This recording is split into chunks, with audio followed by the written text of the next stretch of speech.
Okay.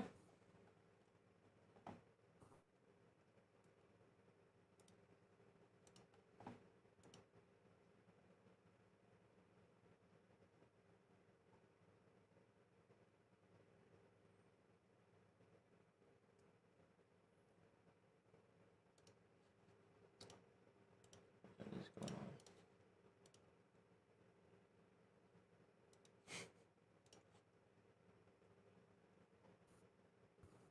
Well, Jackie, I wanted to No. take opportunity while we wait for people to get in the room to thank you for the platform to spread the gospel about concrete.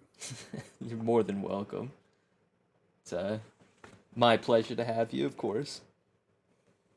I've given a lot of presentations on concrete, specifically technical subject matter.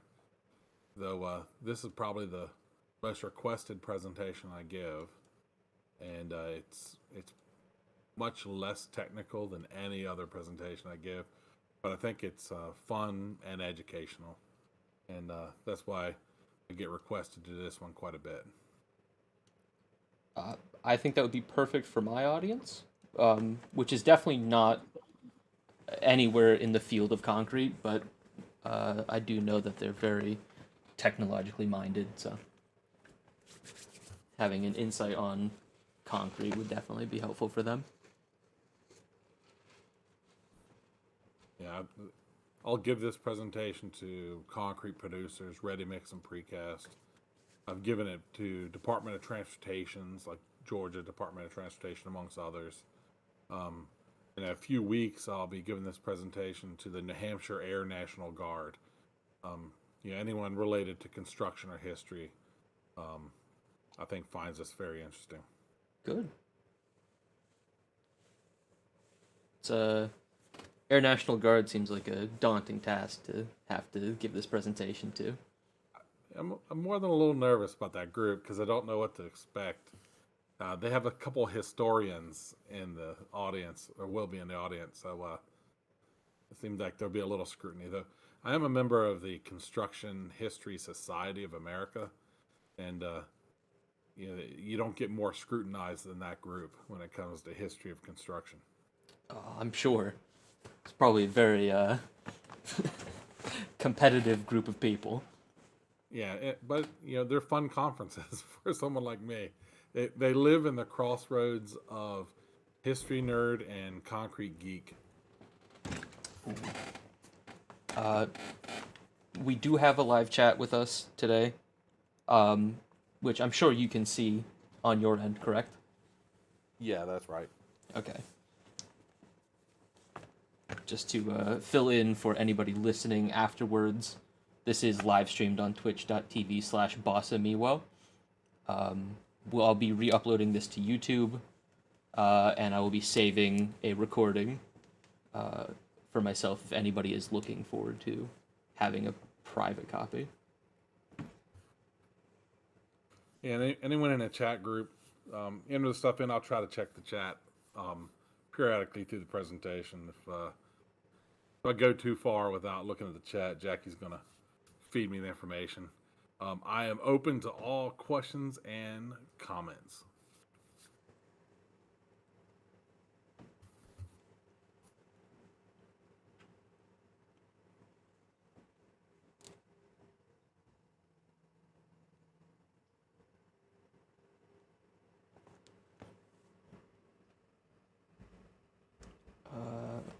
Gave about 5 minutes to let people trickle in. We could start now if you are more than happy to, Mr. Paul Ramsburg. But it is Sure. up to you. Yeah. Whenever you feel you're ready. Yeah, should be good to go.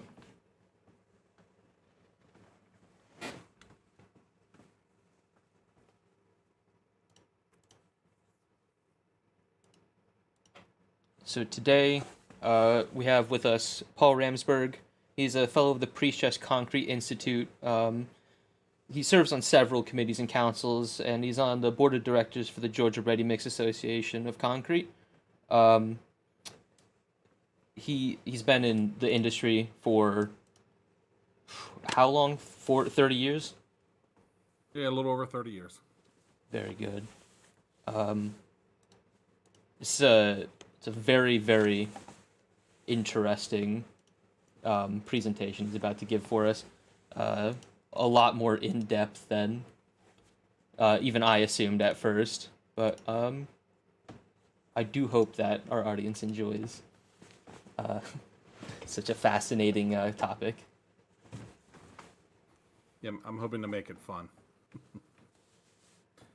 Hey, let's jump in. I think when people don't really think about how old concrete is and how old the cement industry is, because it's always around. It surrounds everything we do, right? It's under our feet everywhere we go. It's all around us in civilization and cities. And it's always been that way. It's always been with humans, where the entire human civilization. In fact, the history of concrete is the history of human civilization. And so it's always fascinated me a little bit, but I'm going to go through kind of a high speed romp through time and throughout the globe and talk a little bit about a bunch of different peoples spread throughout the time and space and how they contributed to modern concrete, kind of the story of how it was developed. We'll start a little bit with some resources. If you're interested in reading more about this, you can get into a lot more detail with publications. Concrete Planet by Robert Cortland, Concrete: A 7,000 Year History by Reese Pauley, Concrete History is a publication in 2005 by the British Cement Association, and then the Pre-Stressed Concrete Institute Journal has a couple articles on that, and of course anything by the Construction History Society of America. Of course, that's much more than concrete, but they do publish quite a bit on history of concrete in great detail. A lot of this presentation started out by me talking to old timers in industry, which is a great resource. So we're going to start before humans exist. That's right. The Hatrarium Formation is this huge, immense outcropping of naturally forming cement that's in Israel and Palestine and Jordan.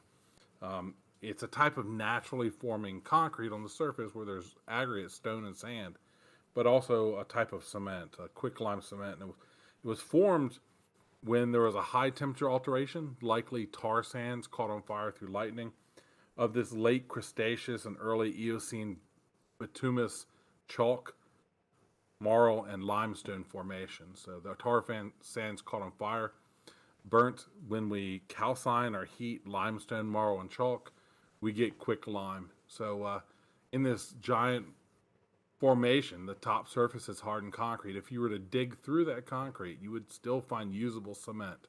So cement and concrete wasn't invented by humans. It was discovered by humans. It existed before people, and then mastered by people. So our story isn't the invention of cement and concrete. Our story is the development of it as a useful material, this natural material. Let me stop right there and explain the difference. People use the term cement and concrete interchangeably, layman would, but they're very different things. You think of it this way: cement would be the flour to the cake of concrete. The Oh, concrete is more than just cement, the powdered material that's integral to it. But then we also have aggregate, which are sand and stone, water, and other chemicals that are put in there. We'll talk a lot about some of those materials in great detail. So let's skip through when people discovered concrete. So this is the oldest known structure to be discovered yet. It's Göbekli Tepe, and it's in southeastern Turkey near the Syrian border. You see in the photo that we're showing a lot of large monolithic stones, stone walls created. In and around this site, there is evidence of cement being used to create floors. So even though it's extremely rudimentary, there's evidence that humans were already starting to master this material to be able to create cement and therefore concrete flooring in this. So what is Göbekli Tepe? There's a lot of dispute over what this is. Could have been a temple, perhaps a research center or an education center. It seems by the carvings that are there that this may have been a center where people could educate hunter-gatherer tribes on how to develop agriculture. They may have even given them seeds and animals to take back to their homelands in order to start agriculture themselves. This is a radical discovery because it pushes our understanding of the beginning of human civilization back thousands of years from what we thought it was. In fact, this was probably constructed right at the end of the last ice age. Um, and it's signs of an already developed civilization. But right at the dawn of human civilization, we see concrete. Now let's skip over to North America. The oldest concrete in North America happens to be found at Hilton Head Island, South Carolina. We're going to return to Hilton Head Island a few times in the discussion. That's because I really like that place. But the Himasi people of Hilton Head Island, they were the original humans to settle the southeast United States. In the center of their towns or their settlements, they would build a ring out of oyster shells. So they eat a lot of oysters because they're near the ocean. And they would pile these oysters in a ring, and ceremonies would be performed inside that. And there's a photograph on the screen of an oyster ring that still survives till today, though many of them were much larger. Many of them were 60 or 70 foot in diameter, sometimes 6 to 10 foot tall oyster shell rings.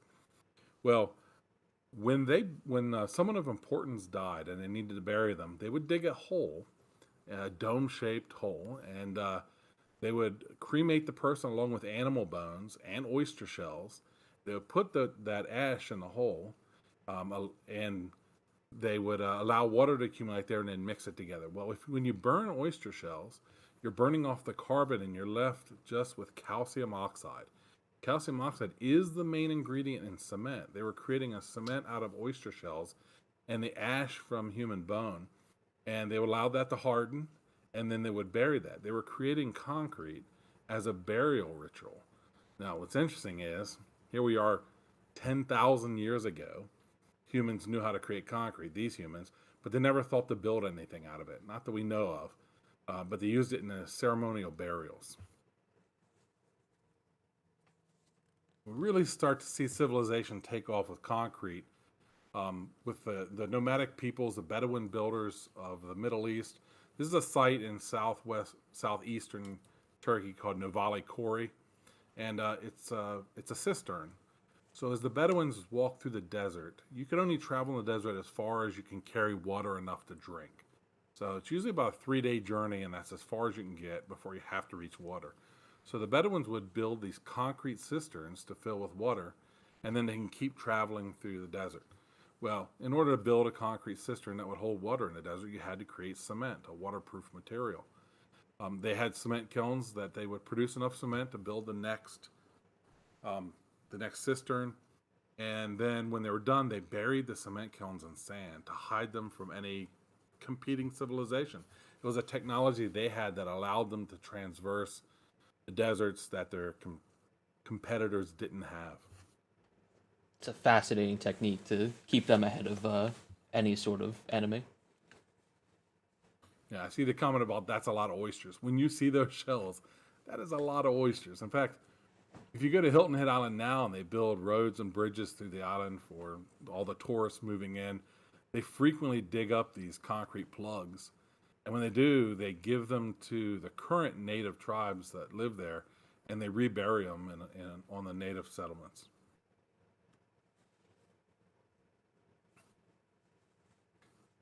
Now, here's an example on the screen of a concrete slab found in Galilee, Israel. This slab's from the year 7000 BC, so 9,000-year-old concrete slab. It has a thickness of about 3 inches. It rests on a flat, sandy bed that looks like it was compacted on purpose. There was even float marks where they smoothed the concrete out on the surface, so like with a wooden float. And it turns up on all 4 edges. Thousands of these are found all throughout the Middle East, into the Caucasus Mountains and the Danube River Valley, so southeastern Europe into the Middle East. And they're thought to be floor slabs, but they're all the same size and they're all constructed the same way. So a civilization existed 9,000 years ago in that area that were putting down concrete floor slabs to build perhaps wooden houses on top of. maybe just for those that wouldn't know what a float is, could you explain? Oh yeah, so yeah, and Jackie, please interrupt me when I use these lingo terms from the industry, and I'll explain them better. So when you pour concrete into a form or on the ground like this, you want to smooth out the surface, make it as smooth as possible. So you'll have a hand tool. Now we make them out of steel and magnesium, called a mag float. At the time, it would have been a flat piece of wood, sanded smooth, and you just move that flat surface of the float across the surface of the concrete to smooth it out. Right. It's done when the concrete's still in its plastic state. You'll hear me use that term. Wet concrete is referred to as plastic concrete. I see.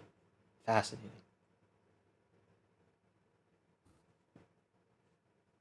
So 9,000 years ago to 7,000 years ago, those slabs were all over that period, and then they disappear from civilization.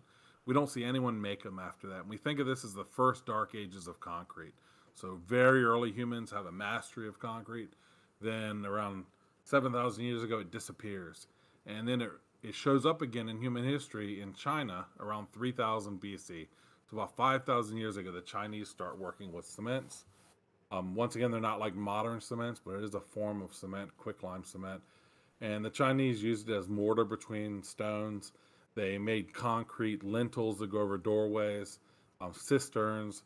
There's even evidence that they lined some boats with cement paste to make them waterproof. And on the screen, you'll see this little Erlenmeyer flask with some red fluid in it. That's because the Chinese used pig's blood as a chemical admixture in concrete. They used it as a water reducer. So what they found is if they replaced a certain percentage of the water they were using to mix concrete with pig's blood, the concrete got stronger. Your water or concrete strength is directly related to the ratio of water to cement, water cement ratio. We didn't understand this scientifically until the 1900s, right? The 20th century. Right. But the Chinese understood practically if they replaced some of the water with some other fluid, they can get stronger concrete. And they did. And they wrote this down. We know they did this by forensically looking at the surviving concrete, but we also know it by technique manuals that they had written about how to make concrete. And we do have the same sort of chemical, probably not made out of pig's blood still, but I'm sure there's That's right. industry standard versions That's of. right. So today we'll have an equivalent, a water reducer and high range water reducers. They're made out of things like lignins, melamines, naphthalines. Most commonly today, polycarboxylate molecule, which comes out of the petroleum industry. So we have versions of this that we make in polymer reactors now, but very early, there's a lot of natural materials that work well in concrete. There's some evidence that they also may have used goat's milk. We don't see that written down. There's some evidence in that would have worked as well as pig's blood. Probably pig's blood was more of a waste byproduct they could use, where goat's milk would have been more valuable to have on its own as a food source. We do have a question from the chat that says that asks, "What the was the pig blood property known from something else beforehand, like before putting it into the concrete? Like, would they have Oh, known?" was it known to be used for something else? So Yeah. we don't really see it used anywhere else scientifically except in food.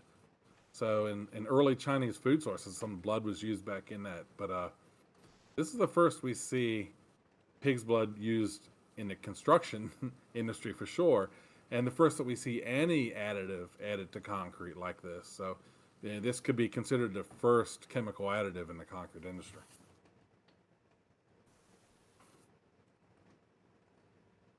Now, other things were used besides pig's blood. I mentioned goat's milk, brown sugar. Another one was sticky rice. We see a ton of use of sticky rice used in early Chinese concrete, and it makes the concrete not only stronger but waterproof. So the Chinese had developed this in cisterns to hold water so it wouldn't leak out, and by adding sticky rice to their early concrete, you create waterproof concrete.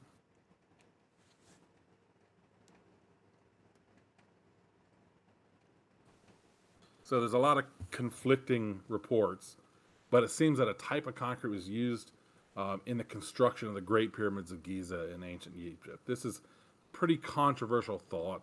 Probably the scientists within the concrete industry are about divided 50-50 on whether this really is a form of concrete or not. Most historians that are purely study Egyptian culture don't agree that this exists, but there's a good deal of proof that this probably was. There's a historian known as Joseph Daviditz, and he has a paper on the 8 reasons why the pyramids of Giza have been made of concrete. It kind of solves the issue of how the pyramids were made, and no aliens needed if that was all cast blocks cast in place versus how did we carry all those blocks to the top of that. But either way, let's skip the pyramids of Giza because of that controversy. But the Egyptians did have concrete. In fact, this photo on the screen is an artist rendering of a drawing found on a temple in Thebes, Egypt, and it's from 1950 BC, so about 4,000 years ago, and it shows various production stages of not just brick but also concrete and how they would have been used in productivity. On the bottom left, you see the guy with the whip. I guess he was the supervisor, and he had really good efficiencies. Now, that concrete technology eventually spread around the Middle East, through the Mediterranean, and passed on to ancient Greece. And the ancient Grecians would have been making concrete. Very little of their concrete survived. Their techniques weren't advanced enough. The climate was cold enough that it destroyed the concrete versus the arid climate of Egypt. They're known much more for their marble and granite carvings than they are for concrete, but they did have that technology. So we talked about the Chinese discovering concrete on their own. The earliest human civilizations had figured it out. The Egyptians figured it out without influence of the others. Now let's jump over to Mesoamerica. So this is during the time of the very earliest years of the Roman Empire. In fact, the Romans really haven't figured out concrete themselves yet, but the Mayans had developed it. The Mayans developed the cement to use in mortar, in stucco, and made things out of concrete too. They created cast-in-place beams and posts and lintel structures, roads, cisterns, plazas, all made out of concrete. Mayan cement was hydraulic cement, much like today's modern Portland cement. And when the Mayans, sorry to interrupt, but what goes into a Portland cement? So why do we call it a Portland cement also? Oh, I'm going to get into that in a later slide. Okay. I know I keep referring to Portland cement now, but man, it fits really good when we finally invent it as people. Perfect. But just if I use the term Portland cement, it's modern cement, what you would go down to Home Depot and buy today. Ah, right.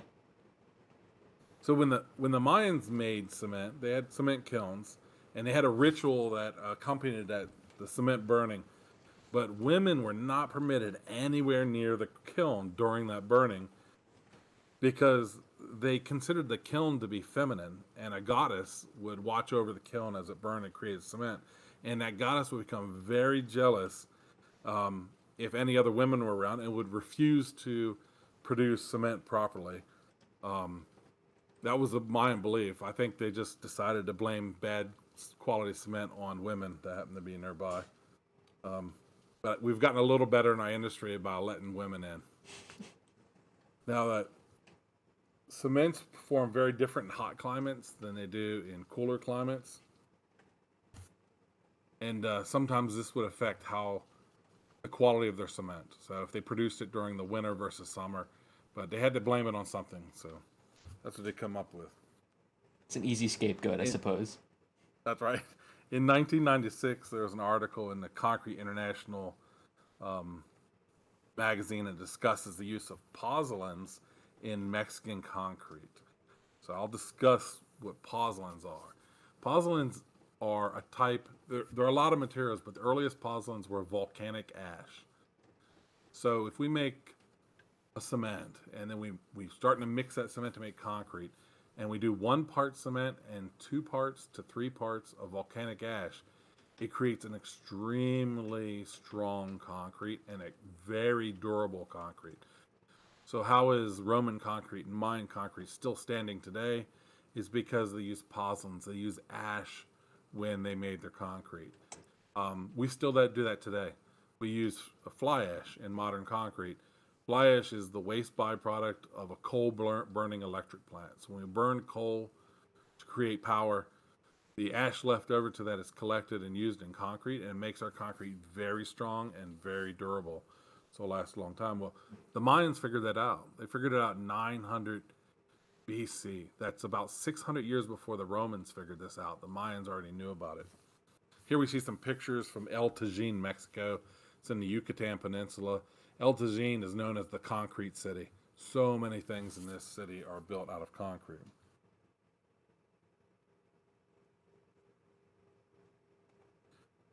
So here is a Mayan bridge, and I won't pronounce the Mayan name for the city in Mexico, but it was built in the 7th century, and so we're skipping ahead a little bit in time, but this was the world's longest bridge for hundreds of years, and it's a concrete bridge. It's a cable stay bridge with concrete pillars. So the longest bridge in the world was this Mayan bridge made out of concrete.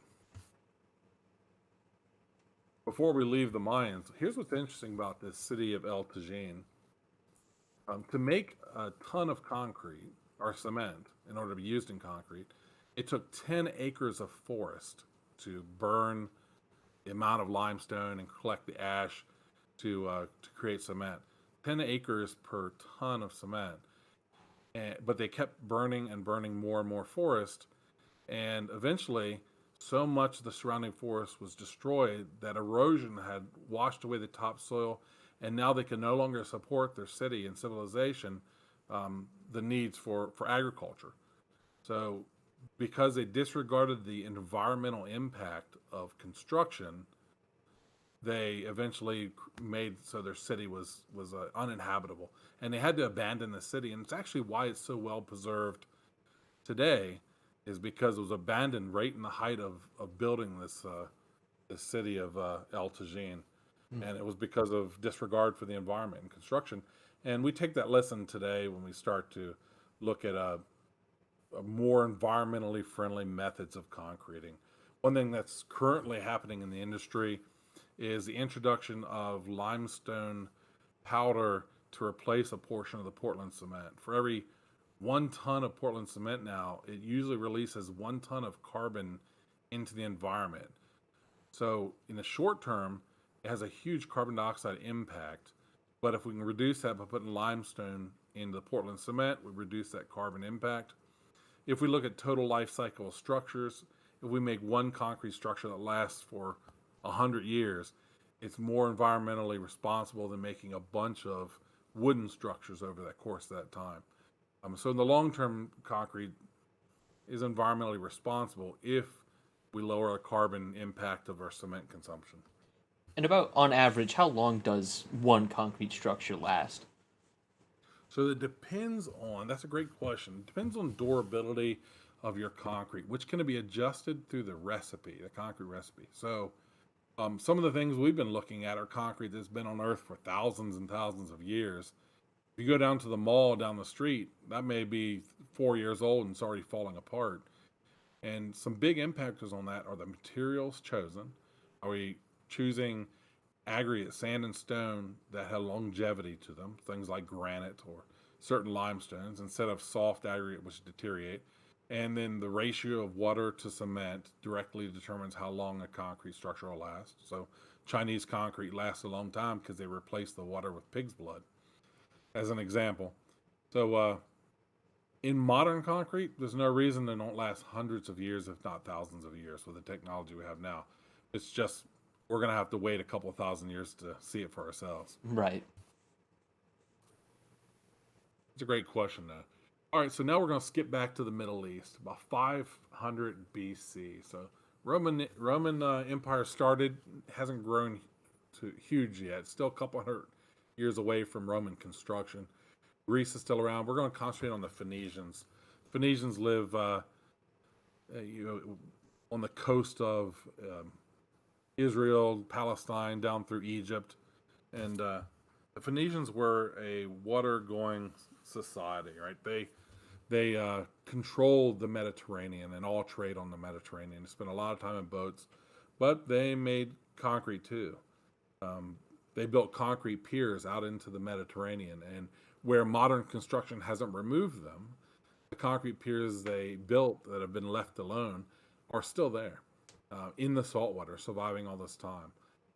What's interesting is they never wrote anything down about this that we know of, but the choices they made for their concrete at saltwater were different than the choices they made for their concrete inland. This goes in your question to your question: how long can concrete last?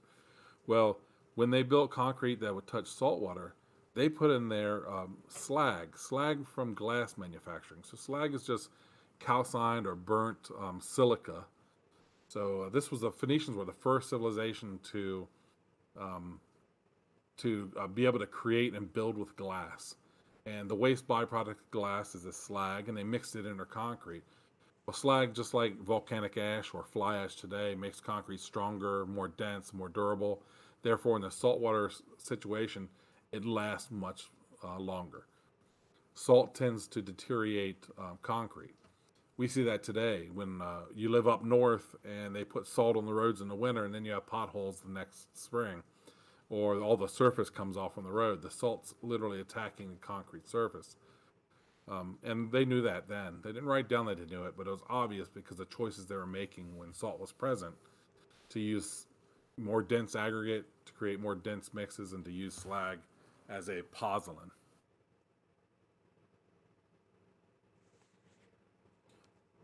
So now let's skip over to the Romans. Now, usually people assume I'd start with the Romans and history of concrete, but no, we're not. We've started a lot 10,000 years early before this, but now we're up to around the year 400 BC to 300 AD was the height of Roman construction.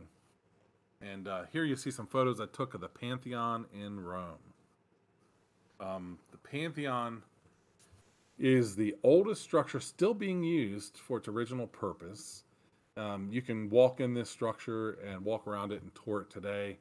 You know, it's not closed off. It's not a ruins at all. And, you know, it's roughly about 2,000 years old, and it is concrete. That dome you see in the photo, that's concrete. It's the world's largest unreinforced dome still today. It's about 62 foot in diameter at the base. The little oculus opening in the top's 8-foot diameter. What would those little squares that we see in the roof be used for? So that's interesting. What they did is when casting the concrete in the roof, they put formwork down, right, to cast the concrete over a dome. And to lighten the weight of the concrete there, they put like kind of wooden forms like those stair-step squares. And then they cast over top of them. Of course, the wooden forms were moved later, and they leave these openings where the slab or the dome is thinner in those sections. So making it light. They're basically using that as a clever weight-saving technique. Perfect. Of course, it makes a beautiful pattern, but the purpose of it was to make the concrete dome as light as possible. Here you see an outside picture of the Pantheon. This is Pantheon is probably the mascot of the concrete industry. And it's a beautiful structure. You see every other building around it is new. Why is that? Because every other concrete building and stone building around it was destroyed in earthquakes. It had 2,000 years of earthquakes around this building, but this building still stands. So why did this one stand so long? Well, if you look at the cross-section diagram on the screen, it's because these thin wall sections, it's not really a circular building. It's really 7 columns that are separate from each other. Now, they look like it's all one building on the outside. But those 7 columns are holding up that dome.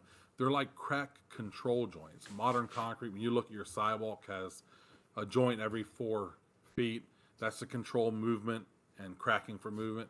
But this is probably the first structure that had control joints, which has allowed it to stand when everything else fell in the earthquakes.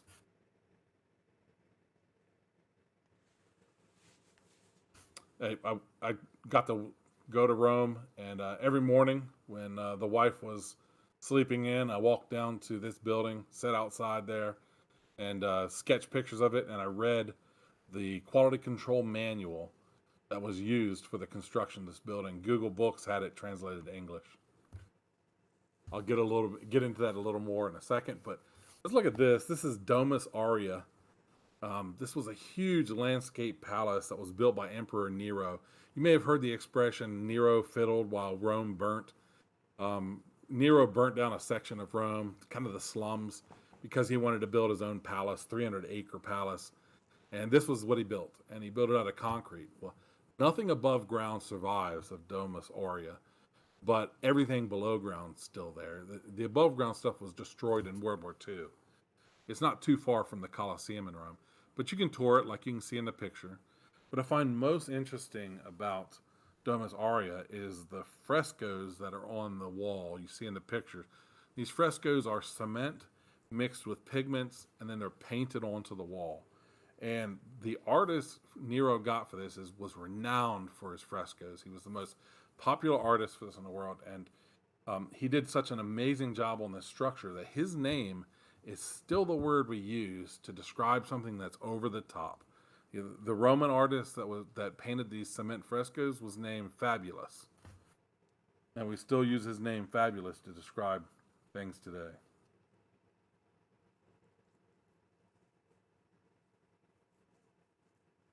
There was a Roman philosopher, Pliny the Elder. He described underwater concrete structures that became, quote, a single stone mass, impregnable to the waves, and every day became stronger. So the ancient Romans built concrete seawalls that would withstand the pounding ocean waves for more than 2,000 years. Romans made concrete by mixing, like I mentioned before, the volcanic ash with lime and with seawater to make a mortar. Today, we would never use salt water to make concrete. It would be detrimental to modern concrete.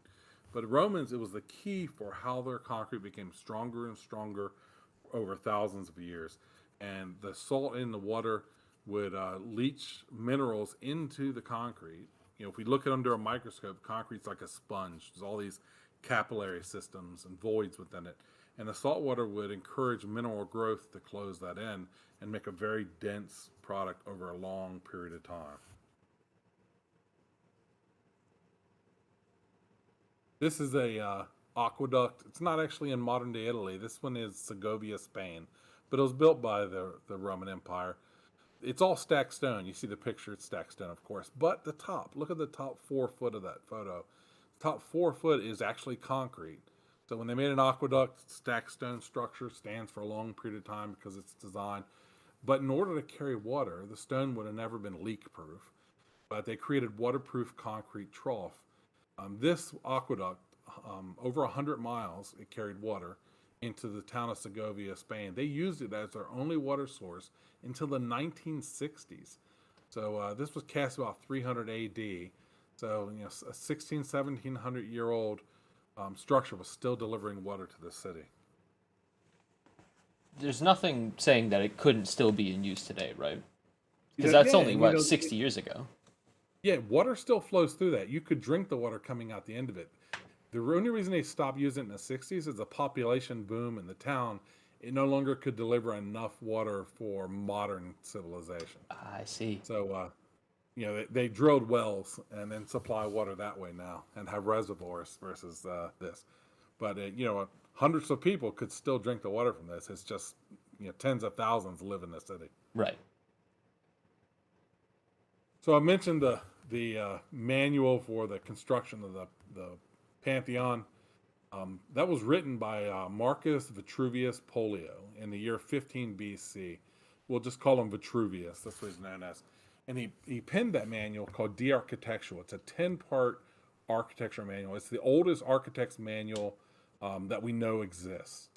And in the beginning of it, he coins the phrase firmitas utilitas venustas, as Latin for strong, useful, and beautiful.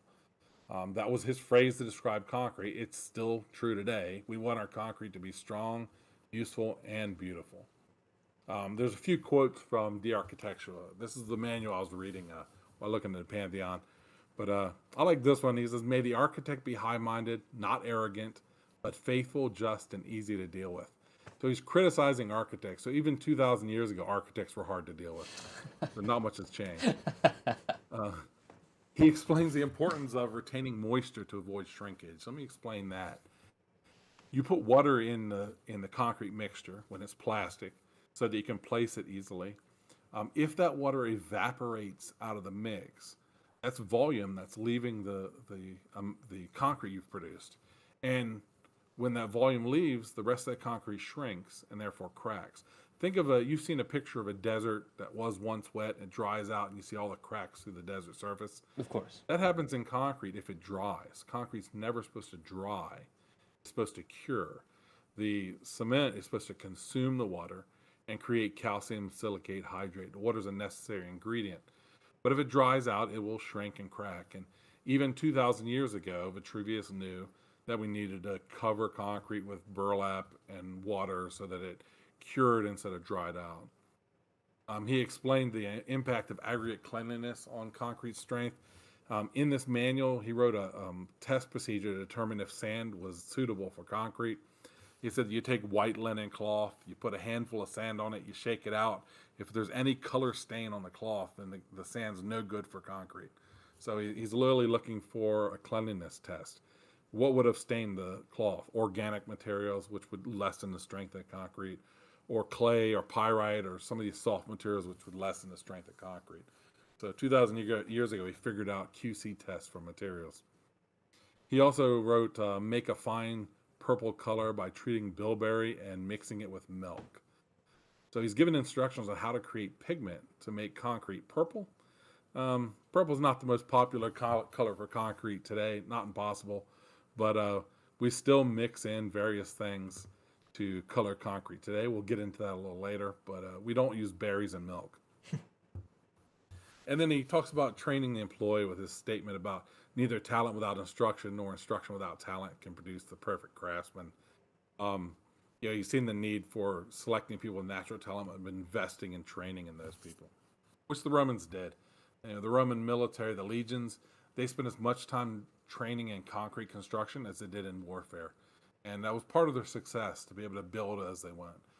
Now, you might be wondering about the picture up there. You're saying to yourself, hey, isn't that Da Vinci drawing? Isn't that Da Vinci's drawing? And yeah, it is. But that drawing is called the Vitruvian Man. Why is that? Well, what Da Vinci's illustrating there is a section of De Architectura written by Vitruvius, where Vitruvius explains how Roman architecture is based on the human form and human movement. When we move our arms up above our head and down to the sides, that's where the arch comes from. The ratio between the arch and the height of the columns is based on the human body. And Vitruvius goes into this and how the strongest architecture is that based on human physiology. So Da Vinci illustrates that with this drawing, the Vitruvian Man. Now, what's written above and below that in the photo? In Da Vinci's writings, that's a concrete recipe. So we cannot separate the Vitruvian Man from concrete construction. And when we decided to send the Voyager spacecraft out beyond the solar system, what do we put on the side of the Voyager spacecraft? We put the Vitruvian Man. So when we send a craft out there for any other civilizations that may exist in our galaxy to find, we wanted to define what it is to be human. We intrinsically link that to concrete construction.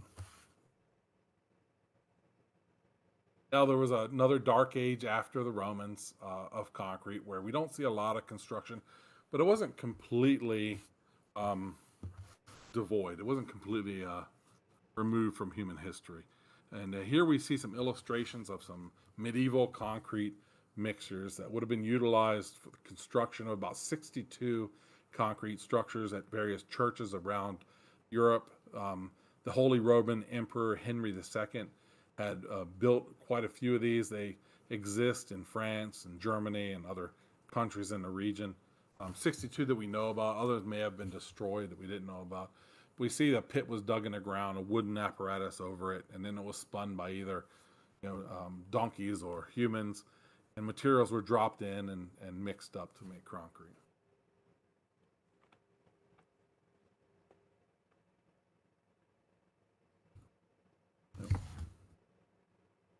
There we go. So then we really do see a long period of time with no concrete construction until the Eddystone Lighthouse. The Eddystone Lighthouse was designed and built by John Smeaton. John Smeaton is known as the father of the civil engineer. He's the very first person to be called a civil engineer. Here's a story on this.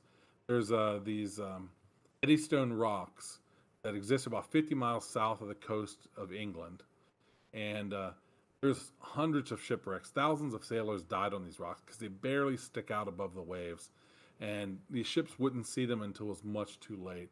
So it was decided that a lighthouse needed to be built on these rocks to prevent these deaths. So a wooden lighthouse was built, and to protect it from the elements, it was coated with tar. And they lit the open flame on the lighthouse. And in a matter of 2 years, the lighthouse burnt down. And then they went out and they built a stacked stone lighthouse. And the waves crashed on it for a few years and knocked it into the ocean. And then they went out and they built a steel lighthouse, a steel beam lighthouse. And it was up for about 10 years until a hurricane crumpled it down into the ocean. And Queen Victoria at the time was fed up with this, and she got her civil engineer, John Smeaton, to tackle the project. So John Smeaton determined he would build this lighthouse out of concrete. And he did. And in the photo on the screen, you see a stub of the previous concrete lighthouse. Now, that concrete lighthouse stood on that rock for 100 years. And the rock started to wear away, not the lighthouse. So they needed to replace it. What they did is they removed the concrete lighthouse, took it to mainland England in Plymouth, and put it up there. You could still walk up to the top of that John Smeaton lighthouse, built in 1756, now located in Plymouth, England. But they needed to build a better lighthouse and a newer one because the rocks were wearing away. The new lighthouse is what you see in the photo, and that, of course, was built out of concrete. When Queen Victoria had her Jubilee pence, her coin made, pound coin, she had one thing on the front of it. It was her picture, but in the background, behind her, is the ocean and this Smeaton lighthouse. That's how proud the British people were of this. This represented the British conquering the wilds of the ocean, right? This was a thorn in their side for hundreds of years, and they were able to master this and prevent these deaths at the ocean by building this concrete lighthouse. And it was linked to the British pride of owning the seas at the time.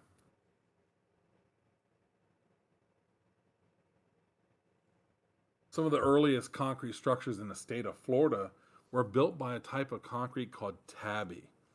What tabby is a hydraulic lime.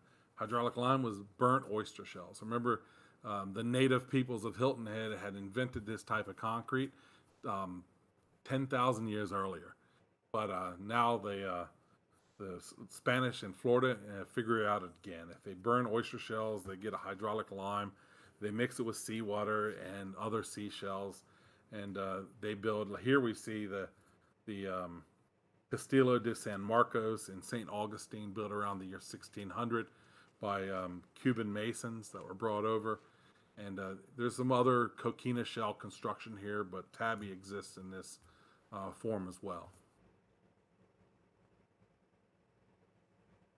In 1818, Thomas Jefferson builds Monticello. In building Monticello, which is a brick structure, he needs cisterns to provide water for the farm and the land.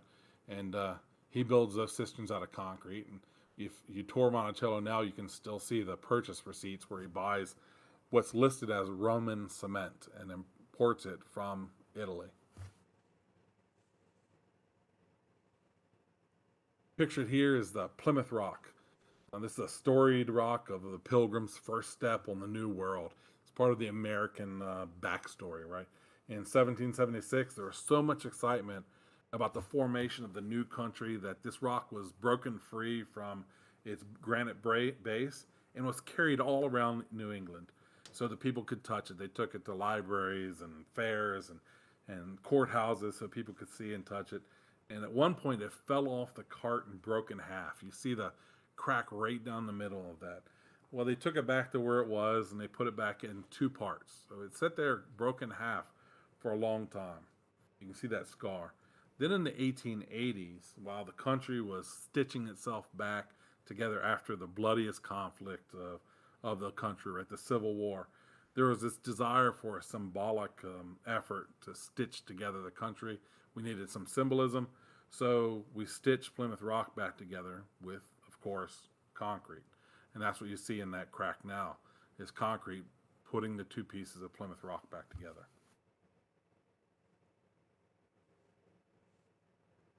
Have you ever heard, if you're from New England, have you ever heard a pavement called macadam? It's a regional term, I think, from Pennsylvania North. It comes from this guy, John McAdam, a Scottish engineer, and he creates a way of paving roads so that they last a lot longer and so they don't get muddy ruts and unpassable in the winter, called a macadamized road. And what he does is he puts down stone and then cement dust and then water so it creates this kind of concrete formed in place. He was brought over to do this by George Washington after he was finished being president. And you see a lot of macadamized roads put down in Northern Virginia and Maryland. Interesting, during the Civil War, the early years, the Southern armies led by Stonewall Jackson were able to outmaneuver larger Northern armies. The reason they could outmaneuver them is because as a Virginian, Stonewall Jackson knew where the macadamized concrete paved roads were, and he could move in bad weather, whereas the Northern armies were always stuck in the mud. All right, to answer your question again, here's Portland cement comes into play. This is modern cement, invented and patented in 1824 by Joseph Aspen. So what makes this different? It really is an understanding of compounds that we find in limestone, marl, iron ore, silica, various ingredients, and we mix those ingredients in just the right way. We burn them at just the right temperature, and we create what modern Portland cement. So why is it called Portland cement? Well, at the time Aspen created this new type of cement, the most popular building material in all of England was limestone from the Isle of Portland. He wanted to associate his invention with something that was high quality and fetched a lot of money. So calling it Portland cement was really our industry's first marketing scheme. He just wanted to associate his material with something that was marketable. What's interesting, is in his development, he needed to have access to limestone, to the right types of materials, and he was often arrested because he would go out and scrape limestone and materials from the turnpikes and roads around his house in England. He was arrested for repeated pilfering of public dust from the roadways. That was the official arrest they got him under. So, stealing dirt off the roads. Where in the U.S. would limestone be found? That's a great question. So there's a lot of limestone in the U.S.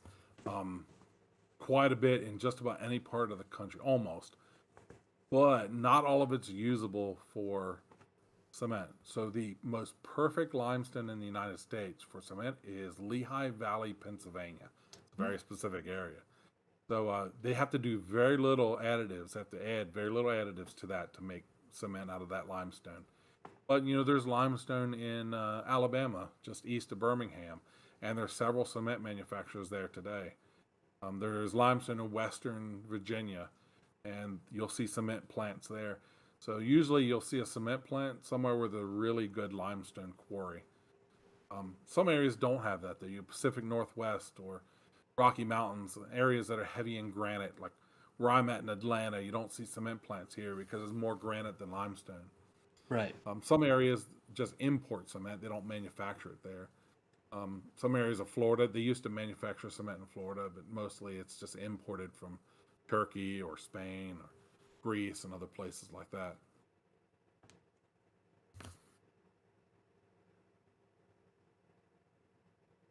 So Joseph Aspen patents it, doesn't do a whole lot with it, sells a little bit, but his son William Aspen really makes this a business. He builds cement kilns, and he makes quite a large business out of selling his new type of cement. There's a lot of different types of cement in existence at the top. But Portland cement is a step above. It's a high quality product. He's a little bit of a crooked businessman. He took out all kinds of loans. He changed his name a bunch of times. He was always being chased by creditors. He wanted to keep his father's recipe, away from competition. So he would do sneaky things like when he's ready to fire the kiln, he would go out there and sprinkle little colorful glass crystals into it. So people thought there was some kind of secret magic ingredient, and they would never be able to figure out his recipe, which really is pretty simple. But he tried to keep his competitors from ever figuring it out and be able to do it themselves. If you ever want to read more on this guy is a pretty funny read on Wikipedia. All the crooked stuff he was involved in. It didn't take long before the Germans got involved. We'll come back to them several times too. So as far back as 1836, the first systematic testing of concrete compressive strength took place. The Germans invented a 6-inch cube. You'd make a 6-inch cube out of concrete, you'd crush it with some machinery, and you'd measure the pounds per square inch of force it took to crush that concrete. And now we start systematically testing the strength of concrete. In Europe, we still test it the same way. In the United States, North America, we use a cylinder instead of a cube, but it's the same concept.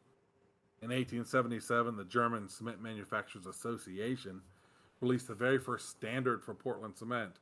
So already in 1877, there's a standardization. Today we have ASTM as an organization that produces standards on how cement would be made, but it started quite a long time ago. What does ASTM stand for? So it used to be, oh, you're going to embarrass me here. I'm sorry.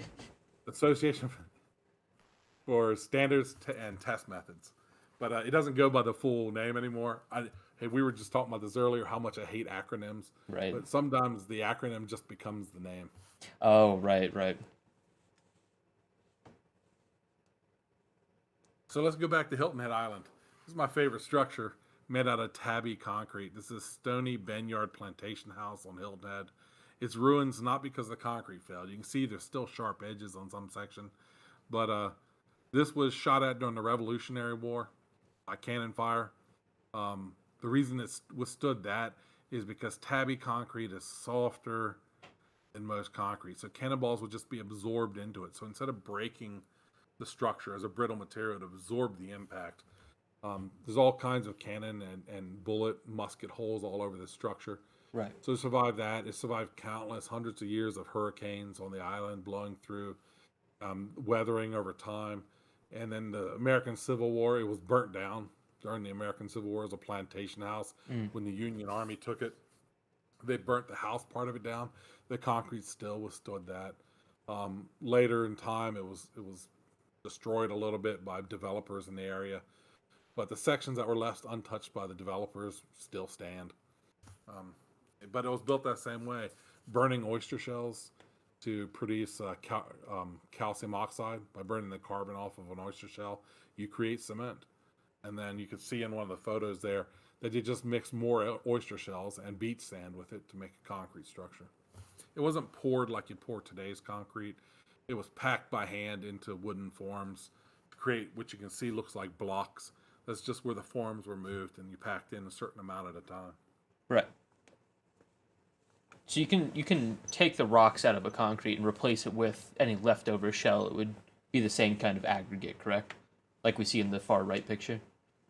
Yeah, that's right. So there you see oyster shells as the aggregate, but today in modern concrete you'd use crushed limestone or river gravel or granite. But your choice of aggregate is made based on the performance you want of the concrete.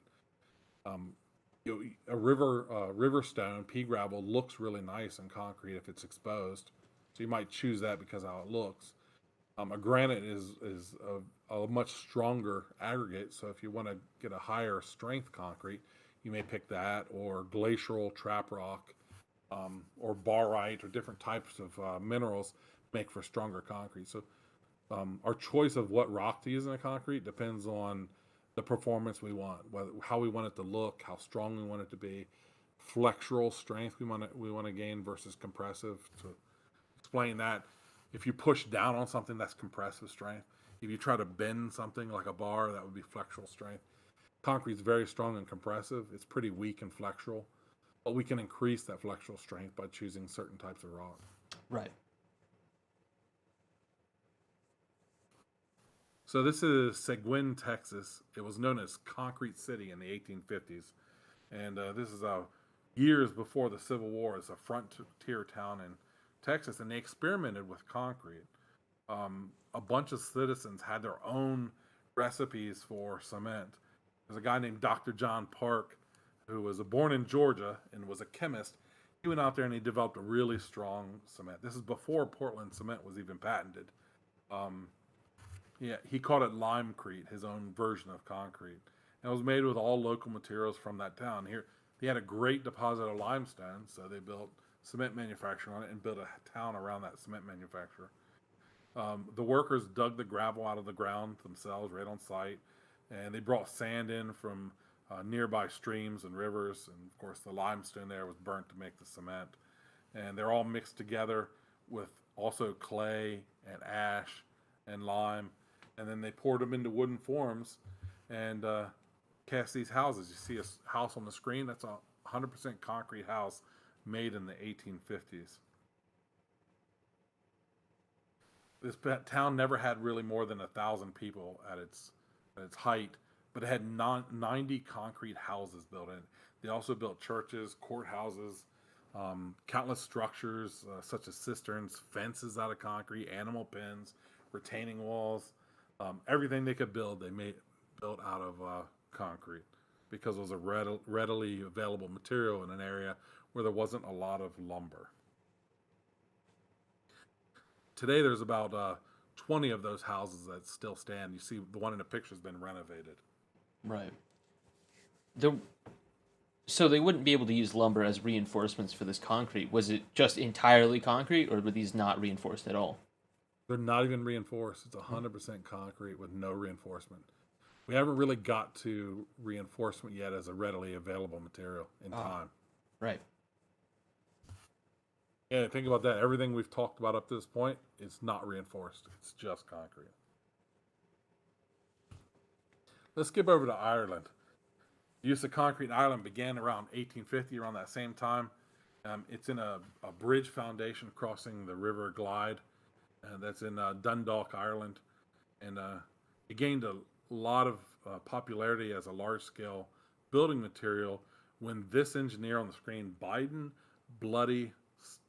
Stoney, started utilizing it. And his biggest project was the Dublin Port extension in 1871 through 1875, which is still there. That concrete from the 1870s and that port extension still exists. Stoney's regarded as the father of concrete in Ireland. He also would go on to invent precast concrete diving bell. So let's explain that a little bit. Precast concrete, instead of casting in its final resting location, that's concrete cast in a factory, shaped by, in a mold, cast in a factory. You remove the mold, then you can move that concrete wherever you need it, whether it's a building or in, Blood Stoney's example, a diving bell. We think of how a diving bell works, right? It's usually a steel bell that you'd put in the water and it would capture the air and you could submerge it. Well, he made one out of concrete that was relatively popular for a while.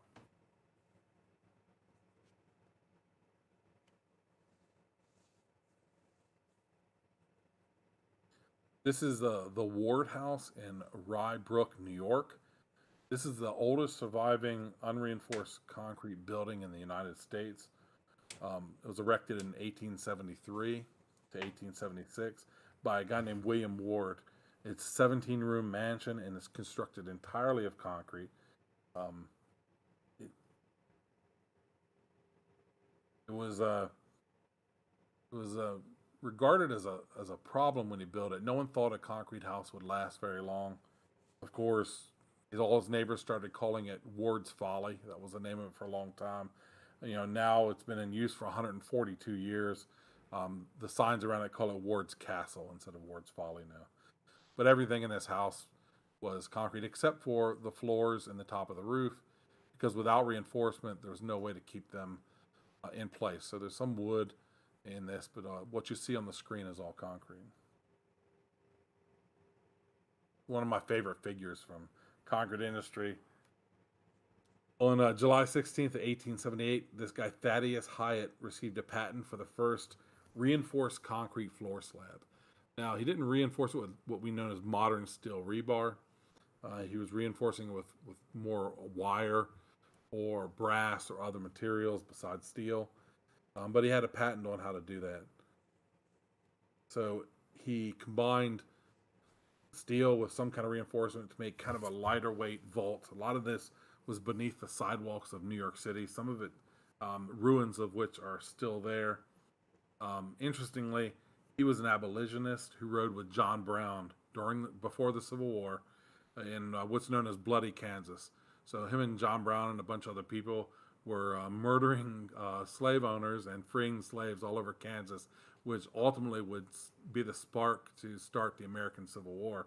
And but after John Brown died in Harper's Ferry, Thaddeus Hyatt wasn't able to be there at the time because he had fell sick, and of course, so he didn't get captured or killed with John Brown.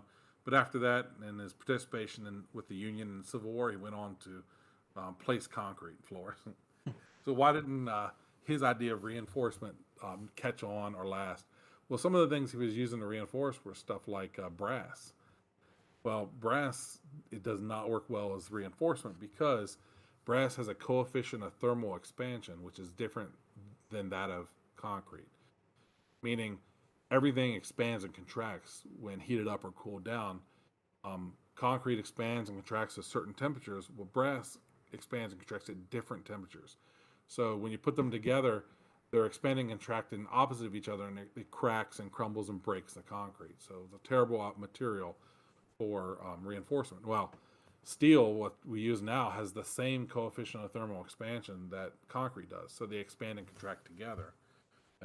But he didn't quite figure that out. But he's on the right track.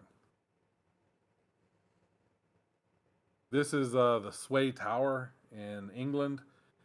Constructed in 1879, it's the tallest unreinforced concrete building on Earth. It's no reinforcement in it. You see it has a little lean on it. It's a private residence, and it's still a private residence. It always has been. A few years ago, it sold for £2 million. I guess it's the price to live in that tower.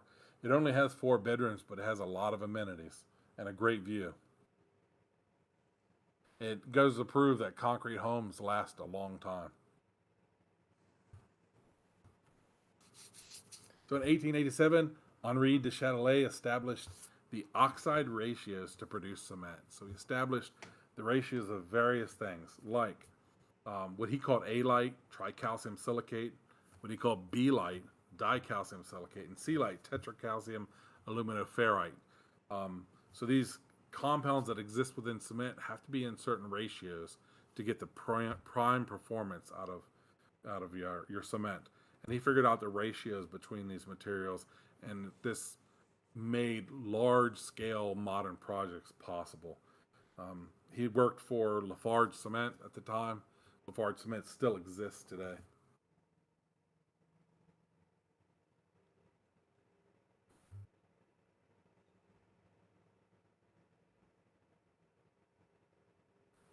So this is Outward Lake Bridge in San Francisco. This bridge still exists today.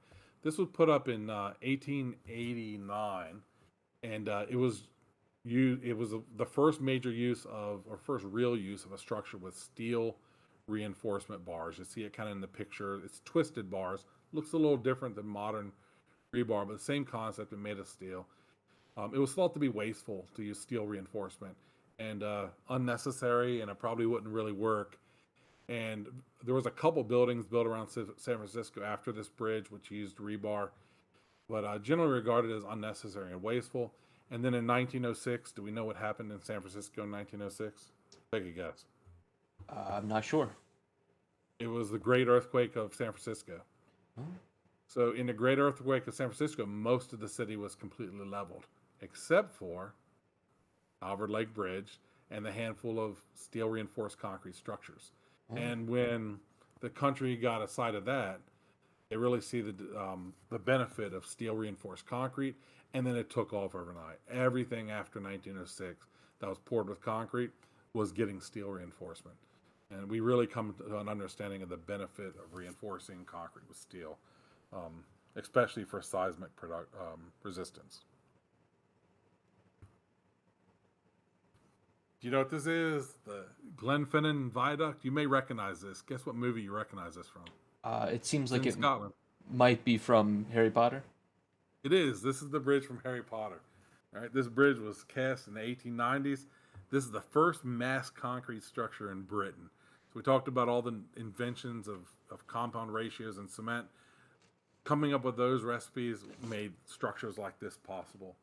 It was constructed by Robert McAlpine, um, who became so enamored with concrete as a building material that people used to call him Concrete Bob. And this is a 100-foot tall and 416-foot long bridge.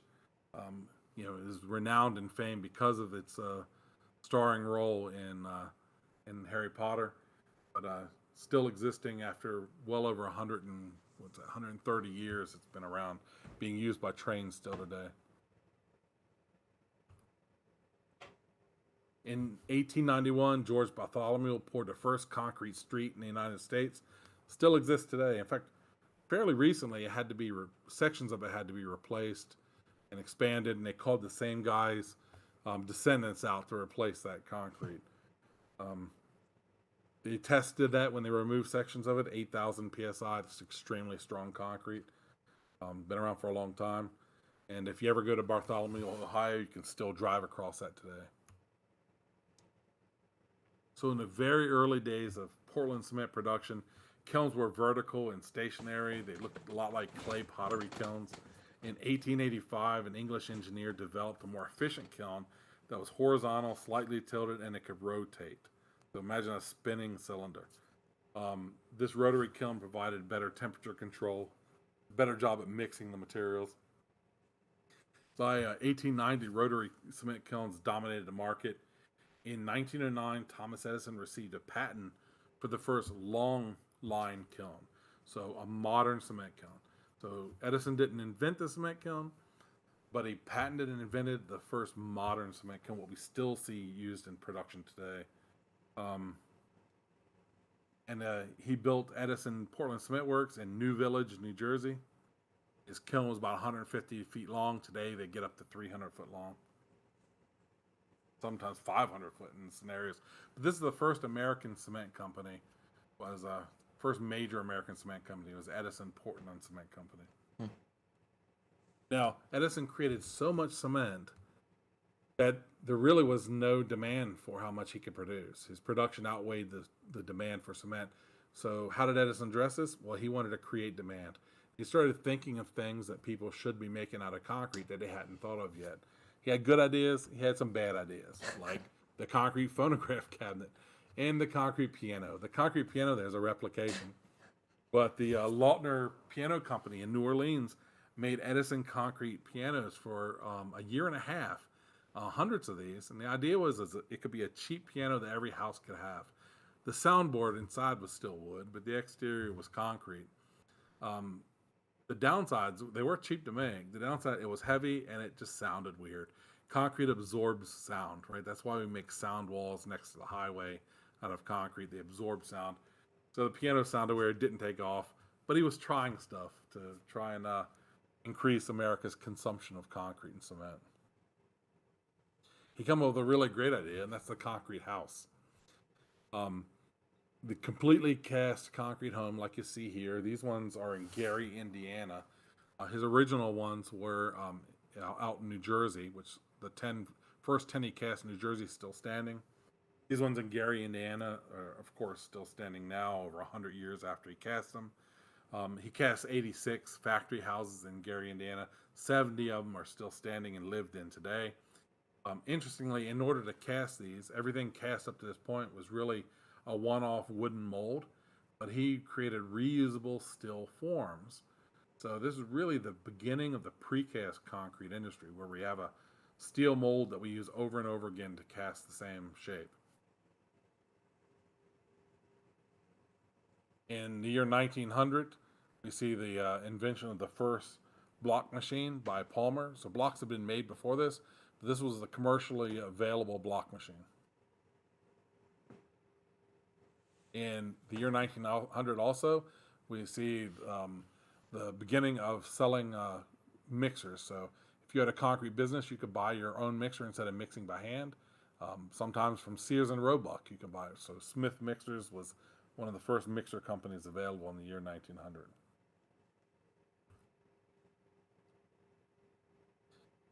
This is Duff Abrams. I described the Pantheon as the mascot of the concrete industry.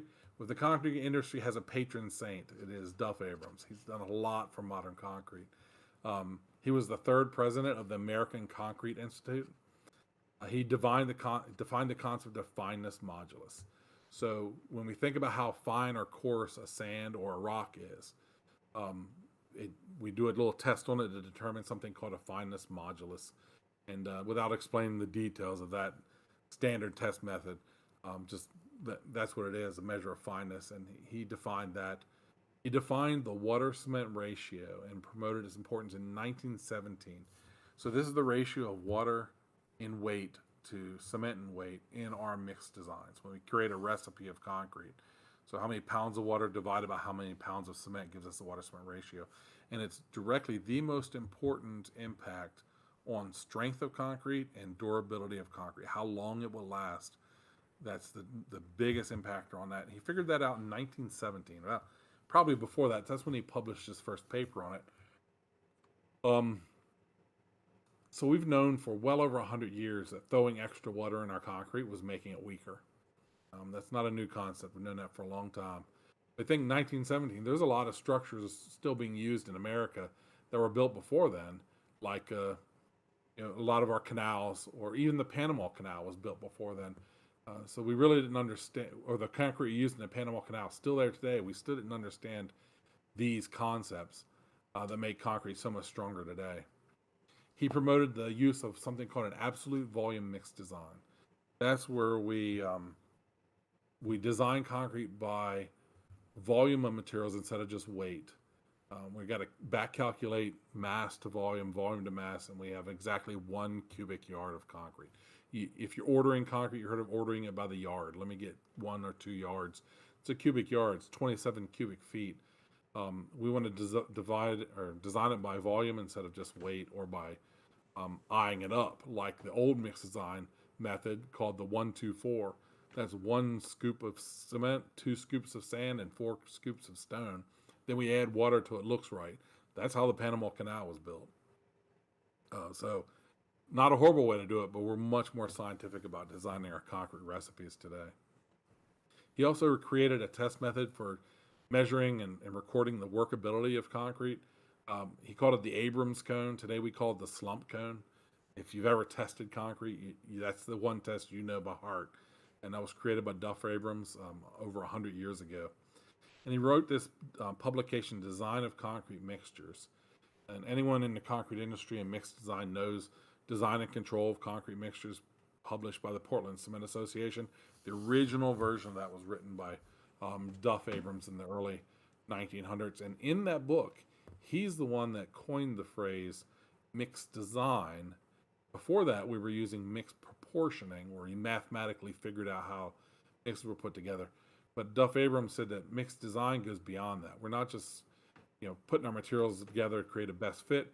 When we design a mix, we take in consideration durability, cost of materials, aesthetics.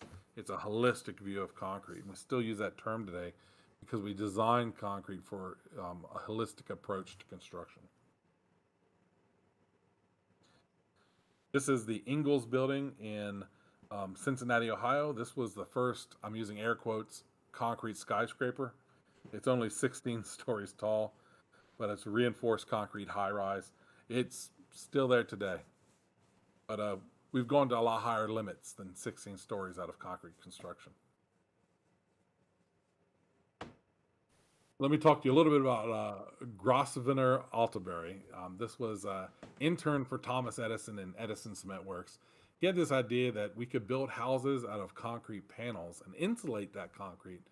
So he created insulated concrete panels to build house constructions. That you see it in the picture where there's a Model A Ford delivering some of these concrete panels. That Model A Ford is really pulling a lot to carry that concrete. But in 1910, he's putting together prefabricated concrete houses. Some other people start doing this, but eventually they all moved to Europe. They moved to Europe because World War I happens. Much of France is completely leveled, and they need housing built quickly. So Atterbury and some of his friends move all their concrete panel construction businesses to France, where concrete housing takes off. It needs to. We need to build houses fast, and this is the fastest way to put up homes. So they've become a huge success there. Now, because they moved, concrete housing doesn't really take off in the U.S. As much as it did in Europe, because our best talent in that field moved to supply them after the war. This house right here is in the photo is in Seawarren, New Jersey, built in 1910. In 1902, Auguste Perret designed and built this building, this apartment building in Paris, France, and he used reinforced concrete for the columns, the beams, the floor slabs. It had no bearing walls, but it did have a very elegant concrete facade. This was the first use of concrete on the exterior of a building. And in fact, it launched concrete as a socially acceptable building material. Instead of just on the interior, we're showing off concrete on the exterior of the building. There's a lot of concrete buildings we see today, but that concept really started with Perret here in 1902 in Paris. It is a very beautiful facade to a building. It is.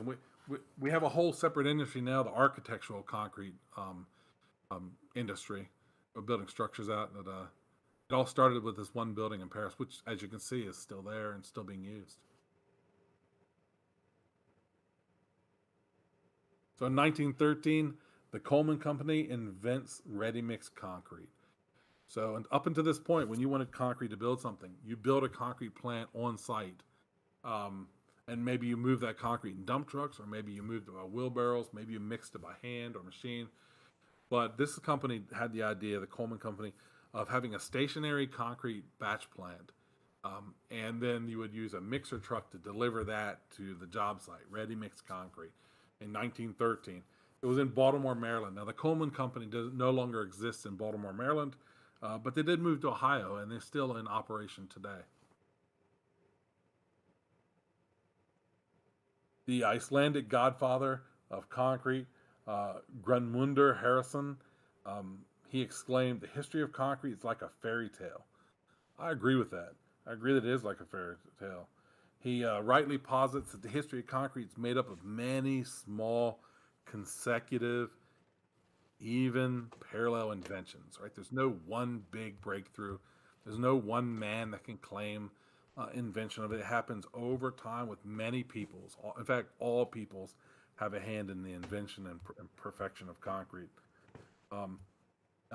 Henderson tells of the saga of an Icelandic farmer and a builder who are making some attempts on their own when they discovered concrete all over again, right? All these civilizations discovered it. In Iceland, they discovered it by themselves again, too. But it's intriguing, the rhetoric around the invention of concrete. It's really like a myth in various civilizations. Everyone has their origin story of concrete construction.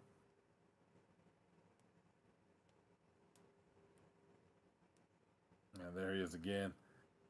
He figured out that insulated concrete walls could be used for housing construction. He figured that out very early. His grave, where he's buried in Reykjavik, reads, "He taught the Icelanders how to build warm houses." And those warm houses were insulated concrete. The guy named Milton Dana Morell, he's an American architect, and he became well known for adapting Edison's design for casting concrete houses into a single pour, all poured at once. He patented a system of forms used widely for construction houses for a long time. You see a photo there of the form system. You would cast about 2 foot of concrete and then hinge part of the form up and cast more. It was like an early form of what's known as slip forming, where a form slips up a structure as you pour it. He built an entire company town for coal miners in Nanticoke, Pennsylvania in 1912. You see some of the photos of the houses and how they look. And at the end of World War I, he was invited to France to assist with their reconstruction effort as well. Hey, let's take a break from concrete to talk about hard hats. This is our safety break. So if you're ever on a construction site, you're going to be asked to wear personal protective equipment, PPE. Hard hat is the iconic PPE. The hard hat was invented by Franz Kafka. Franz Kafka is a surrealist writer. You may know him from the book Metamorphosis, where the guy unexpectedly turns into a cockroach overnight. Um, well, Kafka worked as day job as an insurance adjuster, and in the Kingdom of Bohemia, was now Czech Republic, and he was given the task of reducing insurance claims at construction sites. So he went out and created a hat. He called it the hard boiled hat. But he used steamed canvas, glue, black paint, and created the first hard hat and required, if you were to have insurance on that construction site, that all your employees would wear a hard hat. Interestingly, the first project in the United States that required its builders, its employees to wear hard hats was the five companies at the Hoover Dam. The first project that required everyone to enter the project to wear a hard hat was the Golden Gate Bridge in San Francisco. We talked about volcanic ash and ancient concrete. Today we use fly ash. It's literally the ash flying around the silos at a coal burning electric plant. It's captured, it's filtered, it's processed, and it's used in concrete. Here we see a microscopic view of these small ash sphericals. Ash has been used for a long time. In 1914, though, it became the first commercially available fly ash you could purchase to mix into your concrete. In 1915, this fellow Lynn Mason Schofield founded the first company that produced concrete color. So pigment you can put in your concrete and make it whatever color you want to make. The Schofield company still exists today. It's purchased by Sika, so it operates under Sika Schofield, but it's been around since 1915.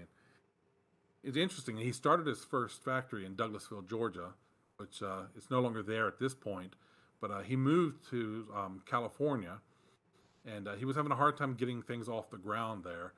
He went to a neighbor's dinner party. That neighbor happened to be Groucho Marx, and he pitches the idea to Groucho Marx of colored concrete. Groucho Marx loves this idea, so he has Schofield pour all the concrete around his house, his patio, his driveways, his pool deck, out of colored concrete. And he loves it, and he has a lot of house parties, invites people over. He invites over Charlie Chaplin and pitches it to Charlie Chaplin, the idea of pigmented concrete. Charlie Chaplin loves the idea, puts it in his house. Well, now, the who's who of Hollywood starts seeing these concrete patios, colored concrete patios pop up, and then everybody wants them. And then it takes off across the country. The colored concrete market really spawns out of Schofield's friendship with Groucho Marx.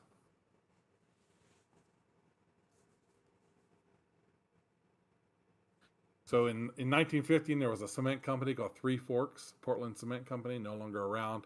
I think it's interesting. Their logos are probably the coolest logos in all of the cement industry. But there was a young man, I like this story. There's a young man, 12-year-old boy named Adelmo Matu that worked at Three Forks Company when he was 12. So it's before child labor laws, right? And this guy could fill 8,000 sacks of cement a day, far more than anyone else, probably 2 or 3 times more than the average grown man. And he was paid by the pound, right? He was paid 60 cents per 1,000 pounds. So he was pulling down 3 or 4 times the pay of your average adult man as a 12-year-old boy. What a workhorse. He made a life out of it. He lived around and worked in the Three Forks Portland Cement Company his whole life. He had eventually become a manager there. One night, while working on some equipment, his elbow was caught. Machinery tore off his arm. They stopped the bleeding, tourniqueted it, and stitched it up in the office of the cement company. He kept working there until he was an old man. In the Great Depression, the plant closed. Would have closed, but these guys supplied cement to the Hoover Dam. They're probably the only thing that kept this company from going out of business. More Red Devil cement went into the Hoover Dam than any other cement company. In Australia, the New South Wales Government Railroad made an early use of precast concrete construction. All the stations and other buildings for the rail system were made of precast concrete. They erected some 145 buildings along the railway in Australia. Precast concrete railroad ties were used in Ireland as early as 1917. Improvements were made in longevity and strength over time. They started using pre-stressed concrete railway ties. I'll explain pre-stress in a minute. This is a picture of a railroad tie concrete plant from 1943 in Tallington, England. They still use concrete railroad ties all over England today. About 35 million ties are spread throughout Great Britain. You may recognize that in America we tend to use tar and lumber for our ties. Right. So in the 1920s, the U.S. Postal Service began experimenting with cross-country delivery of mail by air. So this is air mail from New York to California. But this was before radio guidance, before radar. So the way people would navigate is by looking out the window of the airplane. And on the East Coast, that was easy to navigate that way because there's landmarks. There's mountains and other features. There's roadways, there's cities if you're flying at night. But when you get out to the western states, there's a long stretch with no discernible landmarks. So the mail planes were getting lost and off track. So what the post office decided to do is every 10 miles from New York to California, they cast concrete arrows on the ground.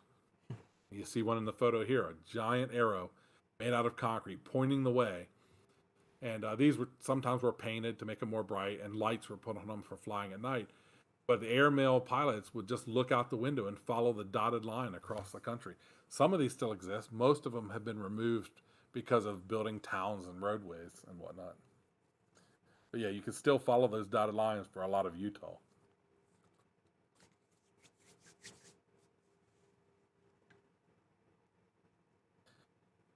We might know of Grumman's Chinese Theater in Hollywood. It's very well known for its tribute to the stars. It's kind of where the handprints and names in concrete was started.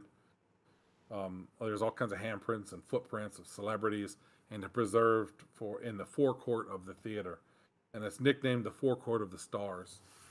How that tradition got started was kind of by accident. The first celebrity footprint was of a silent film star, Norma Tamang, and it was added in 1927 when she accidentally stepped out of the theater and into some recently placed plastic concrete.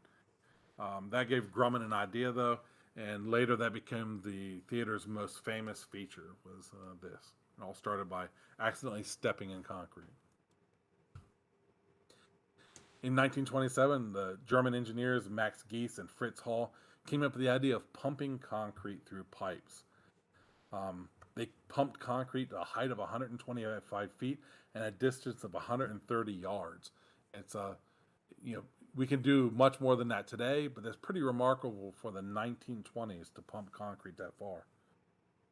Shortly after that, a concrete pump was patented in Holland in 1932 by Jacob Cornelius, and of course he incorporated previous patents. And now we'd use concrete pumping if we were going to place concrete in very high buildings or distances where trucks actually can't get to. We can pump it long distances. I recently did a project in Atlanta where we're pouring a sewer tunnel underground, and they had a 10-inch diameter hole drilled down into the ground and lowered one of these pumps in, and we pumped 115,000 yards of concrete down into the ground through one of these pumps. That is a lot of crete. So in 1930, we saw the construction of the Hoover Dam. This is the first man-made structure, to exceed the mass of the Great Pyramids of Giza. It's approximately 3 million yards of concrete in the dam itself and another million in the site around it. So 4 million yards of concrete. It's a lot of milestones in concrete history for a lot of reasons. The first use of air entraining admixture, which we'll explain that a little later. A lot of firsts in systematic testing of concrete in America here. People ask me sometimes, I hear it's still gaining strength, it's still curing. Yeah, it is still curing because the presence of moisture and temperature is how we cure concrete. Is it still gaining strength? I don't know. They won't let me core drill a cylinder to test it. Every time I try to break a piece off, they chase me away. But my favorite thing about the Hoover Dam is literally that monument in the picture. It's a black granite monument with a concrete cast at its base that is a star map of the exact position of our solar system within the galaxy on the day the dam was was dedicated when FDR made the dedication to that. And the designer and builders of the dam were so confident that that concrete structure would outlast today's civilization that they put this mathematical timestamp on it for future discoverers. The plaque on it reads something to the effect that when humans no longer exist and future peoples discover this, they will know when this monumental structure was built. The Hoover Dam is not even in the top 20 largest dams in the world anymore, but it's still an engineering marvel because of its design. The sheer amount of water it can hold to a small size is pretty amazing. You ever seen Deep Eddy Vodka, named after Deep Eddy Bathing Beach? It was a swimming pool in Austin. It's the very first concrete swimming pool. So in 1940, the first concrete swimming pool was cast. Before that, they may have been built out of other things. Maybe there were stone or clay pools and coated with cement or tile or other things. But the first concrete pool was in Austin, Texas. Later in the 40s, a guy named Philip Easley would invent something called gunite, and often now called shotcrete concrete, where really we're shooting concrete through a small nozzle and it splatters into place. The best I can describe it simply. And then it's stuck where it's going to be. You're shooting on like with a gun. That's why they call it gunite. And he called a concrete pool the People's Pool. And most of his designs were about 17 feet by 34 feet, inverted dome. And it really boomed after World War II. With the growing middle class, people could afford concrete swimming pools in their backyard. In 1844, Ernest Ransom worked at his father's factory making artificial stone from concrete. He would later design and build that Ingalls building in Cincinnati, Ohio. That's the first reinforced concrete skyscraper. He also was the first promoter and early promoter of fire-resistant concrete. This was after a factory in Bayonne, New Jersey caught fire. A lot of people were injured and killed. The fire was hot enough to melt brass, but it left the reinforced concrete alone and didn't damage it. So he started promoting concrete for fire suppression.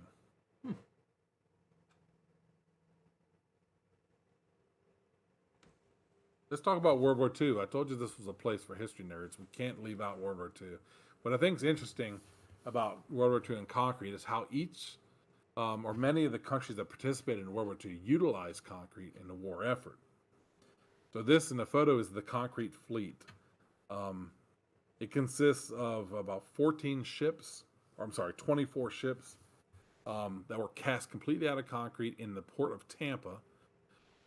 You'll see that picture up there with a Sika admixture product called Plastement.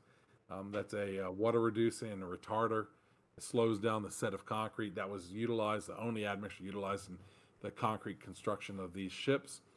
Why was concrete used? Well, the steel was being used for battleships. These ships were operated by merchant marines taking supplies to England for the war effort. All but 9 of these ships were sank by German U-boats. But there's 9 ships survived the war, and they were brought back to Kiptopeke Beach in Chesapeake Bay, Virginia. If you're driving the Chesapeake Bay Bridge Tunnel, you can stop at the Kiptopeke Park. It's on the north side, and you can still see these concrete ships rotting away. Why do they look so bad? Well, they were dynamited into place. The U.S. Navy no longer needed them. They needed breakwaters to protect the beaches at Kiptopeke State Park, so they sank these ships off the coast, and now they're breakwaters to protect erosion from the beach. That's how the U.S. used concrete. How did Germany use concrete? Here you see a flak tower. A flak tower is an anti-aircraft tower. This flak tower is in Berlin. The walls were 5 foot thick of concrete, high-strength concrete. There were 10 mats of reinforcement bar within those walls. It's an extremely strong structure. Once Berlin fell, the Allied forces determined this flak tower was a symbol of the Nazi regime, and they really wanted to remove it, to take it down. So the French shot at it with tanks and firearms, cannons for days and never put a scratch on it. And then the French gave up the territory of this to the United States. The U.S. stacked it full of dynamite, and set it off. You see that in the picture, the explosion of that. At the time of this explosion, this was the largest explosion ever in human history. This was before the atomic bombs. Um, and it cracked one wall, the back wall of this flak tower. The largest explosion in human history didn't damage this concrete structure. So, but they really wanted this gone because of the symbol it had from the Nazi regime. So what they did is, with most of the city of Berlin leveled, they take all the debris from Berlin, bulldozed it out here, carried it out here, and they buried this flak tower, completely buried it. In fact, the highest point in all of Berlin is still this, and it's a mountain of rubble piled over it with trees growing on it. You see that in the other photo, where erosion has eroded some of the debris away, and a portion of the flak tower is peeking out from the hillside. And you could tour it today. You can actually go on tours on the outside of the structure. Some specialty tours will go inside. It's very strong concrete, to say the least. They also used it for load testing. The Nazi regime were going to build a new Pantheon, like the Pantheon in Rome, but 10 times larger. But the soil in Berlin is not great. It's pretty soft. So to determine whether the soil could hold up a structure that big, they built this giant concrete slug. It's 36 feet diameter, 60 foot into the ground. It contains all kinds of rooms with measurement tools, and really wanted to see is, could the soil hold this up? And the answer is no. The structure is still sinking into the ground, but it was a load test, a soil load test, probably the first soil load test for construction that we know about anyway. How the English use concrete. Well, during World War One, England, London was pummeled by German airplanes coming across the English Channel. They weren't prepared for it, and they thought, well, never again. We're going to be prepared for the next one. And they built these parabolic sound mirrors, these domes of concrete, every few miles all along the south coast of England. They're still there. What would happen is they'd put a person up on the edge of that dome, and it would listen for the sound of airplanes. And you could hear, if an airplane left mainland Europe, started crossing the channel, you could hear it by the time it left Europe all the way here to the coast of England through these parabolic sound mirrors. And then within a couple years of them building that, radar was invented. So they were actually never used, but a good concept. How the Russians use concrete. One of the big problems with the Russians faced were anti-tank weaponry from the Germans. How did they address it? Well, they coated the T-32 tank with a layer of concrete. It has actually worked for resisting against anti-tank weaponry, anti-ballistic concrete. We still use concrete for ballistic protection today. After 9/11, we put up a lot of concrete around structures to protect it from blasts or gunfire. Now, why wasn't it a great idea? It didn't work very well. Well, the weight of that concrete was so heavy that the tanks were easily outmaneuvered and taken anyway. Now let's jump up into the 1950s, post-war. The National Association of Women in Construction was founded in '53 in Texas. The founder, Alice Ashley, would say, "We were women with electricity in our veins, cement dust on our shoes, sawdust on our minds, busy, busy, busy, filthy things." I love that quote by her. But this association still exists in Texas today. And because of it, we see a lot more women in construction. In the late 1950s and early 1970s, the Spanish artist Pablo Picasso decided that he was going to work with a new medium, concrete. He designed 5 concrete murals for buildings in Oslo, Norway. And he even made concrete sculptures. His largest sculpture of his life was planned for Tampa, Florida, but he died before it could be made. But it was going to be in concrete. He trusted it as a versatile and durable material. Standardized precast concrete components were developed in the Soviet Union during the 60s, used all the way through the 1980s. They were undergoing rapid development. People were coming out of countrysides and into cities. So they would have standardized precast concrete components that could be put together in any size or shape building necessary.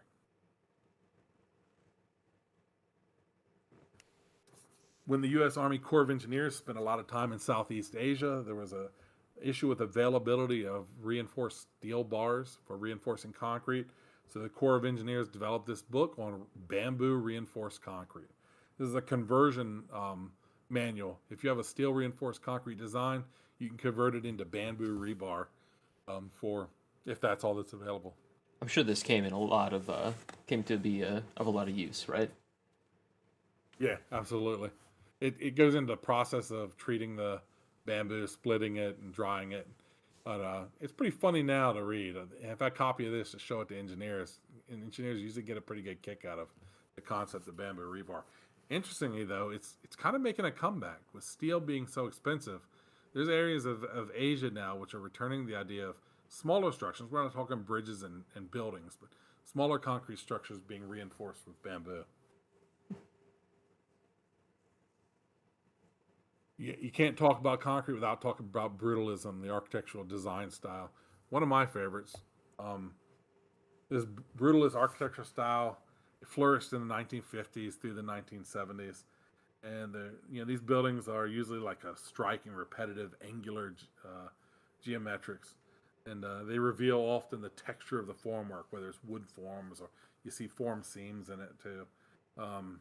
It rose to its heights during the Cold War because it echoed that human call for strength, for rigidity, for a powerful presence, is what it reflects. And we got away from brutalism probably because we got away from that kind of concept.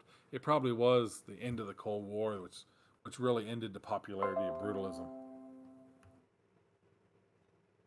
In 1967, we see this modular precast structure um, by Canadian architect Moshe Safdie, and these are 3D concrete modules, all cast little blocks and put together like Legos.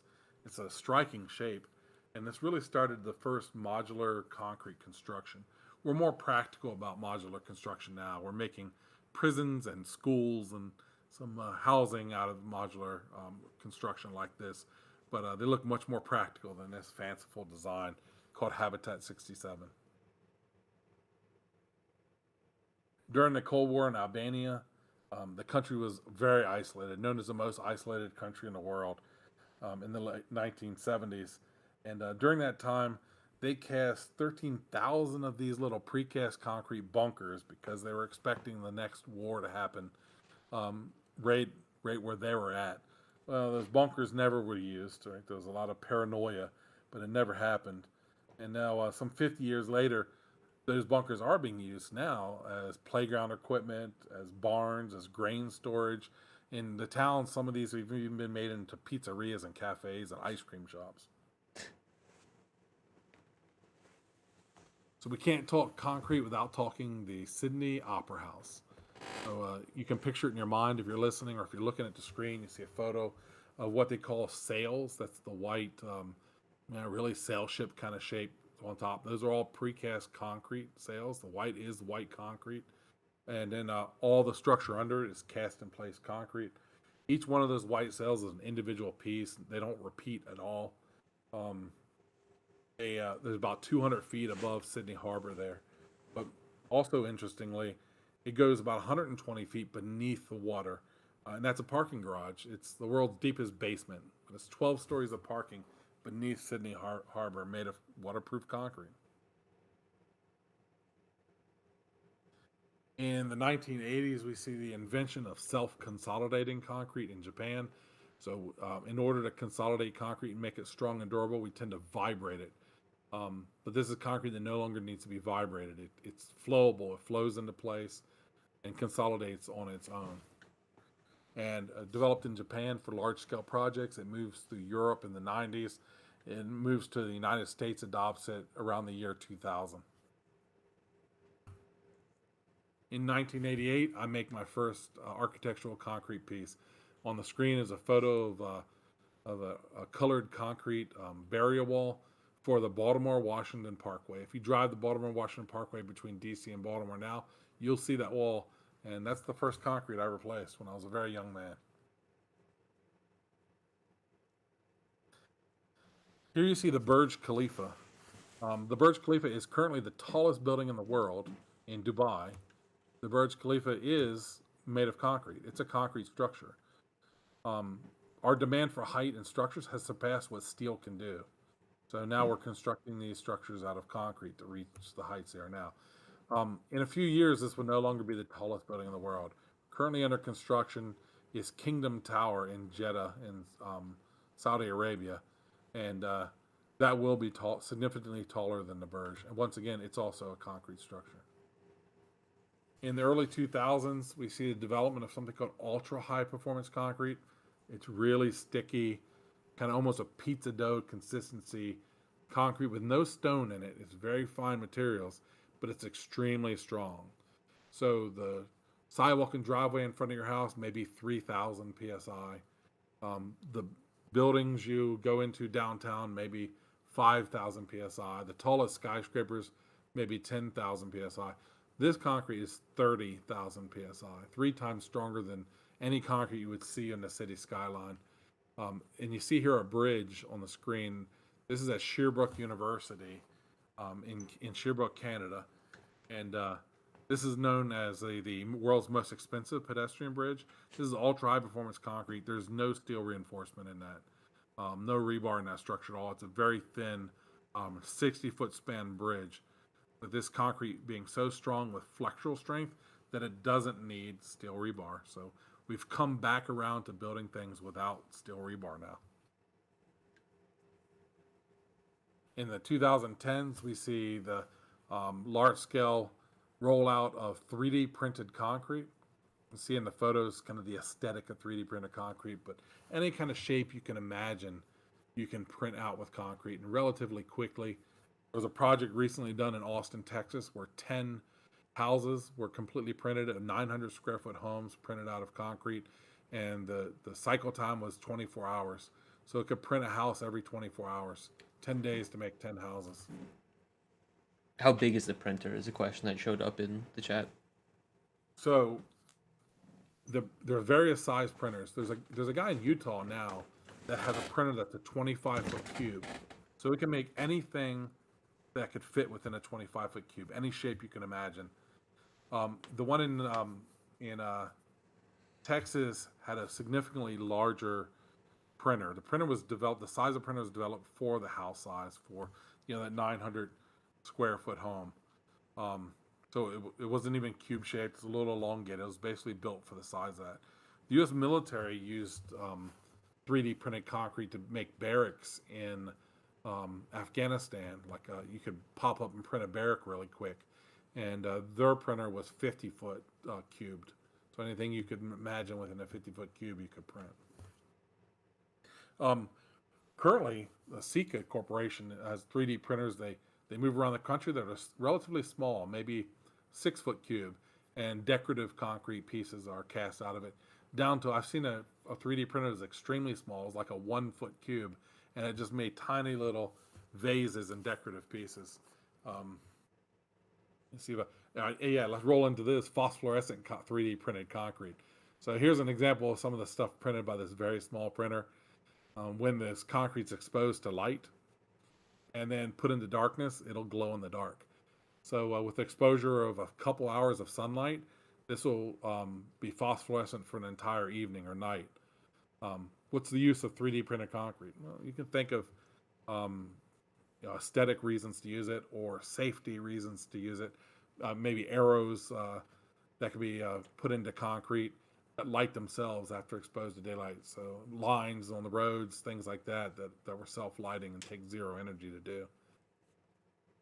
These pieces That's a relatively new technology. Do look very soft, almost like a marshmallow. Don't they? So that's extremely hard. That's about 8,000 psi.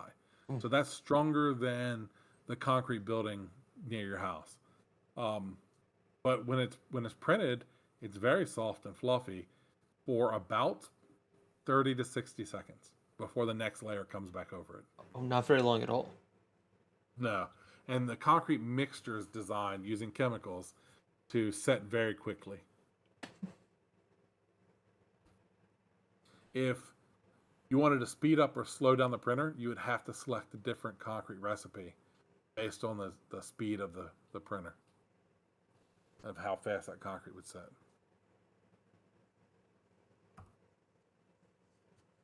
So I'll ask this as we get into modern concrete. What is the form of concrete? If I asked that before this presentation, you might have thought of brutalist structures, gray, square, cold boxes. But look at this cathedral in Italy. It's actually graffiti-proof white concrete without any coating at all. If you were to spray paint that concrete, the water would wash the spray paint off of it. It's completely smog and soot and graffiti-proof. Oh, this structure in Germany. It's quite striking. Or this structure in modern day Germany.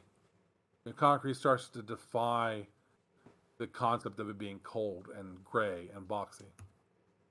This is a concrete structure. It's a museum in Ohio where all of what you look at is concrete, pigmented concrete. Even the dinosaurs up front. Yeah, even the dinosaur up front. The little broken pieces were cast separately and put in there in place.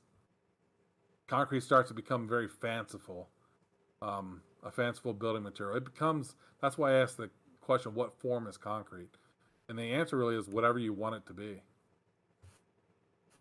This is Sagrada Familia, the cathedral in Barcelona, Spain. It's like a library of construction. The very base of this, when the project was started, is stacked stone. The very most modern peaks that are being poured now are all white, self-flowing, self-consolidating concrete. So every new technological advancement through the construction industry was applied to this structure. So it's a hodgepodge library from bottom to top of the concrete industry. Look at some of the concrete placed inside of it, how smooth it can be, how flowing and angular at the same time. It takes on whatever shape we can imagine. This was the architect Gaudi come up with this structure, and his design was able to be realized with concrete. When we add stained glass windows, look at the color concrete takes on. It becomes very vibrant. It looks very fantastical.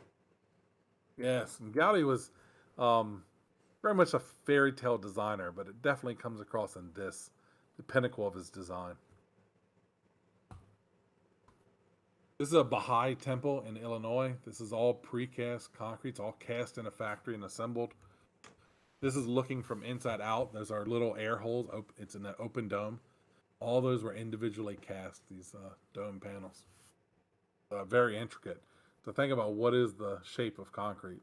Once again, whatever you can imagine is the shape of concrete. Looks like carved ivory, almost. Doesn't it? Yeah, concrete, the aesthetic of concrete is only limited by the human imagination. How about Lunarcrete? Lunarcrete was originally made in 1986, and it was made from samples taken from the Apollo 16 mission to the moon. This was basalt and other minerals gathered on that mission, brought back to Earth, and combined to create a concrete from lunar materials. It really works the same as terrestrial concrete: aggregates, water, admixture chemicals, and cement. The aggregate would be this lunar surface rocks and debris. The cement is manufactured by using solar radiation to process the lunar rock, and that had high calcium content. You see kind of a diagram on the screen of reflecting solar radiation to create enough heat to burn that high calcium rock on the moon's surface to create cement. And then where would we get water from? Well, we've done a lot of missions to the south pole of the moon, non-manned missions, to determine that there is water on the moon. The southern pole of the moon has a significant amount of water. And so the water is already there. All we would need to do is send a mixer on the space shuttle and someone like me to go pour it. I'll volunteer.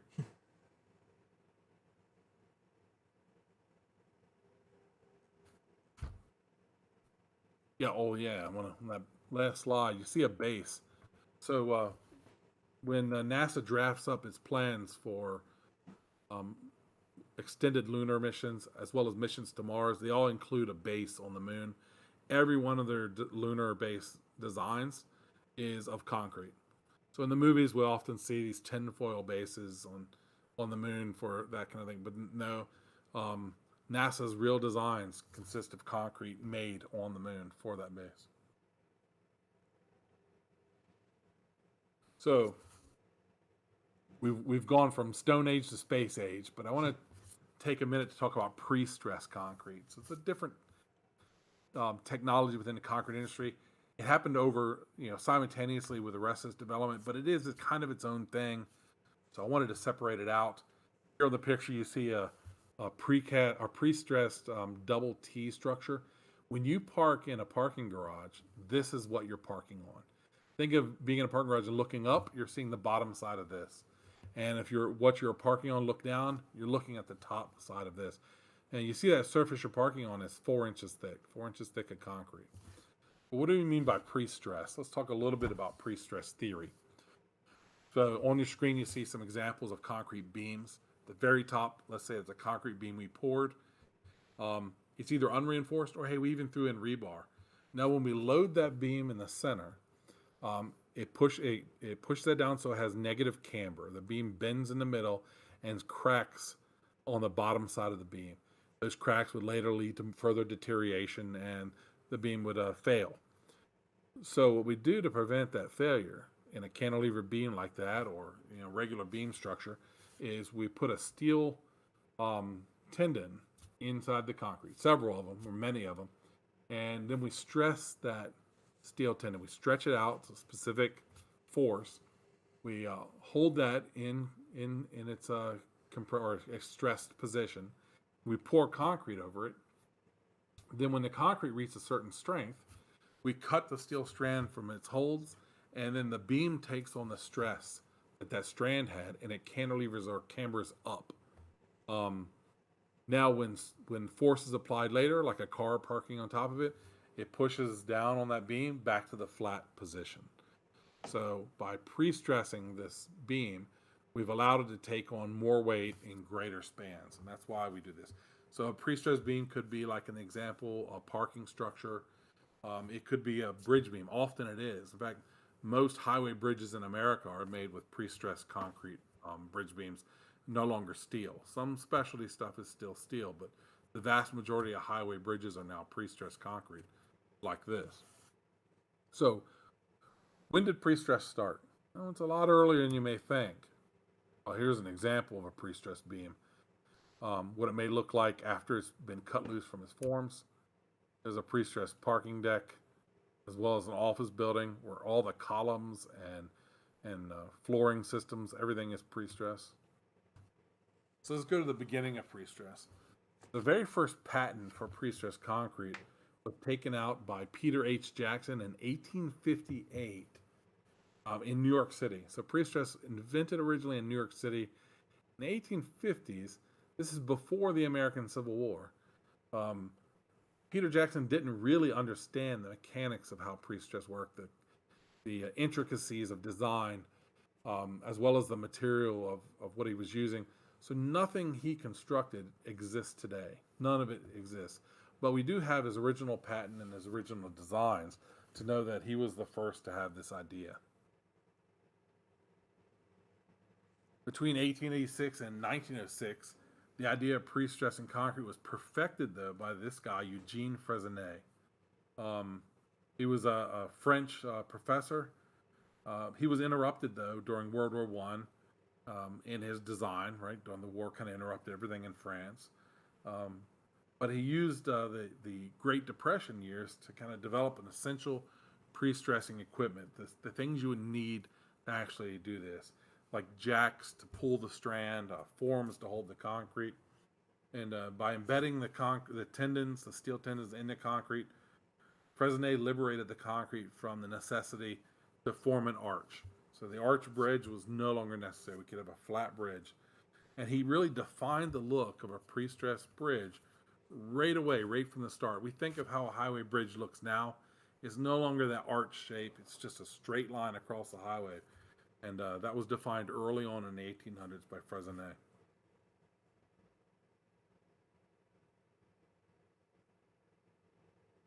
He set up a company also in France to produce telegraph poles.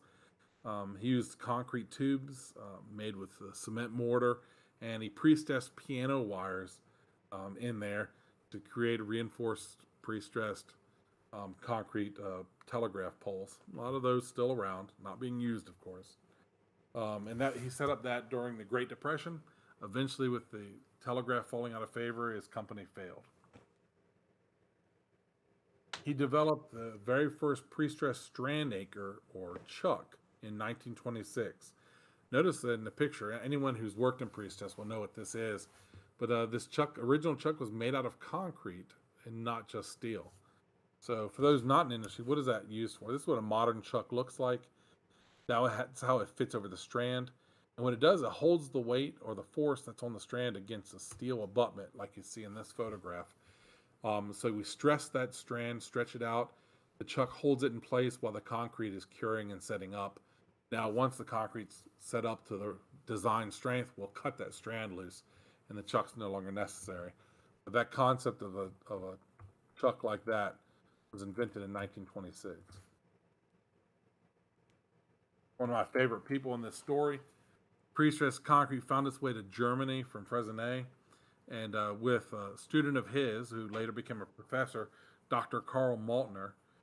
He was a professor at the Technical University at Aachen in Germany. He was of Jewish descent, and despite the fact that he held the Iron Cross for distinguished service for the Germans in World War I, he was rounded up with other Jewish professionals and put into the Buchenwald concentration camp in 1938.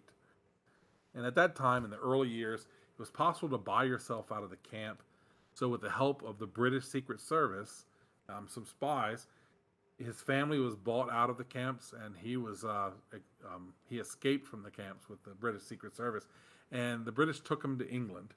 And he brought with him the details of Fresnay's work on pre-stressed concrete. And he formed the very first company dedicated only to pre-stressed concrete, the Pre-Stressed Concrete Company at Southall in England in 1938. And he set up a plant in Lincolnshire to produce pre-stressed concrete bridge beams. Now, in England, there were no bridges being built out of pre-stressed concrete, but he was making beams for that anyway during the war. So bombs are raining down all around him in London and the surrounding areas, and he's out at his new company producing pre-stressed concrete bridges. Well, during the war, most of the infrastructure in England and London was destroyed. And after the war, there was a need to get things back up and running quickly. So what did they do? They turned to Maltner, who had all these bridge beams already made, and they were able to be put in use, emergency use, really quickly to get bridges back up very quickly around London. This aided in a quick reconstruction of the British infrastructure after the war. Now, none of those beams were in place because most of those bridges were too small for modern traffic in such a large city. So they were replaced, but most of them were replaced by modern pre-stressed concrete bridges.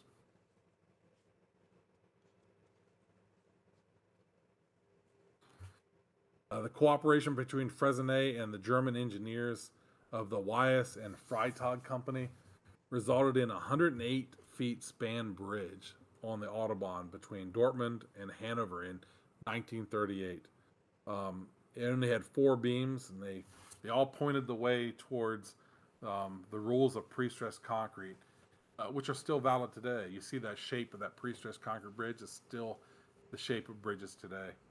It was followed in 1942 by the Autobahn Bridge across the Glazer Neisse near Breslau in today's Poland.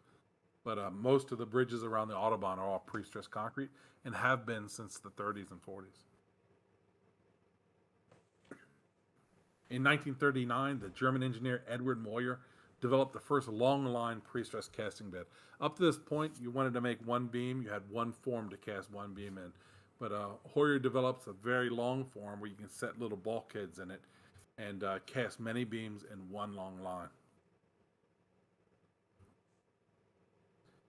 In the early 1940s, building on Eugene Fresnay's work, Professor Gustav Mengel performed extensive research programs and full-scale pre-stressed concrete bridges at Ghent University in Belgium. He gave many lectures all around the world. Up to this point, pre-stress hasn't caught on very well because the engineers that were designing it and building it really didn't communicate very well. They couldn't explain their designs and the importance and the benefits of it. But Gustav Mengel was different. He was a very dynamic speaker. He was both an intelligent engineer for designing, but he also was an excellent lecturer. So he would travel the world and he'd lecture on pre-stressed concrete. And everywhere he went, pre-stressed industry would follow. And in the 1950s, he came to, or not, late 40s, he came to the United States. He gave lectures, resulting in the very first pre-stressed concrete in the United States. And that is the Walnut Lane Bridge in Philadelphia, built in 1950. He also wrote the first English language textbook on pre-stressed concrete shortly after. That Walnut Lane Bridge, the pre-stressed bridge built in the 50s, the first pre-stressed in the U.S., it was taken down a few years ago because the road needed to be expanded, and it was replaced by another larger pre-stressed concrete bridge. And now, usually this presentation on pre-stress stops in 1950 because most people working in the industry really understand where it's come from, or come to from then. So, as we wrap up, I want to ask a question. What's the difference? What's the difference between this concrete, the Pantheon of Rome, and this concrete, the city sidewalk down the street from your house, which is 4 years old and cracked and spalled and the surface has come off? The Pantheon still looks great after 2,000 years. And the difference is quality workmanship. The effort we put into making it last a long time. And the question was asked by Jackie at the beginning of how long concrete will last. That's probably directly determined by the quality of the workmanship put into it. So I like to say this: poor quality concrete will make the news. You see this news screen grab on the presentation now about an airport sidewalk that's cracking, that's less than a year old. But so good concrete or poor concrete makes the news, but good quality concrete can make the history books. And I want to thank you for your attention. I guess at this time we can entertain any questions that I just sped through. Yeah, please, anybody in the chat that would have any sort of question pertaining to concrete, please feel free to send them in.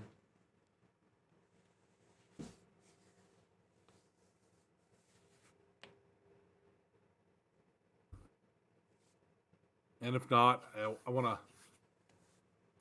thank everybody for their attention. I know I got a little technical on some stuff and I sped through some others. So there's people listening that maybe didn't follow, and I know there's people listening to this that are going to talk to me about how simplistically I explain some of those things. But it was a wide variety of audience. But once again, thanks for your attention. Thanks for letting me share my passion. Thank you for sharing with us. This was a fantastic opportunity to, spread information that might not normally get out in any other field besides your own. Yeah, I hope to see you do for presentation interviews with people in industries. It's always fascinating to see the details in something you haven't worked with before. I'm always to do more of these campfire, these fireside talks in other industries. If people do want to reach out to me specifically, to maybe talk about setting one of these up, bossamiwo at gmail.com, BOSSAMEWO at gmail.com. Always welcome to send me an email asking how this sort of thing could get set up, or any other questions about either whether it pertains to this or this specific campfire talk, or just what I do. Great, thanks. Thank you so much for coming. All right, thank you all for attending the stream. I hope you enjoyed yourself. Tomorrow, regularly scheduled. And again, take care. Bye-bye.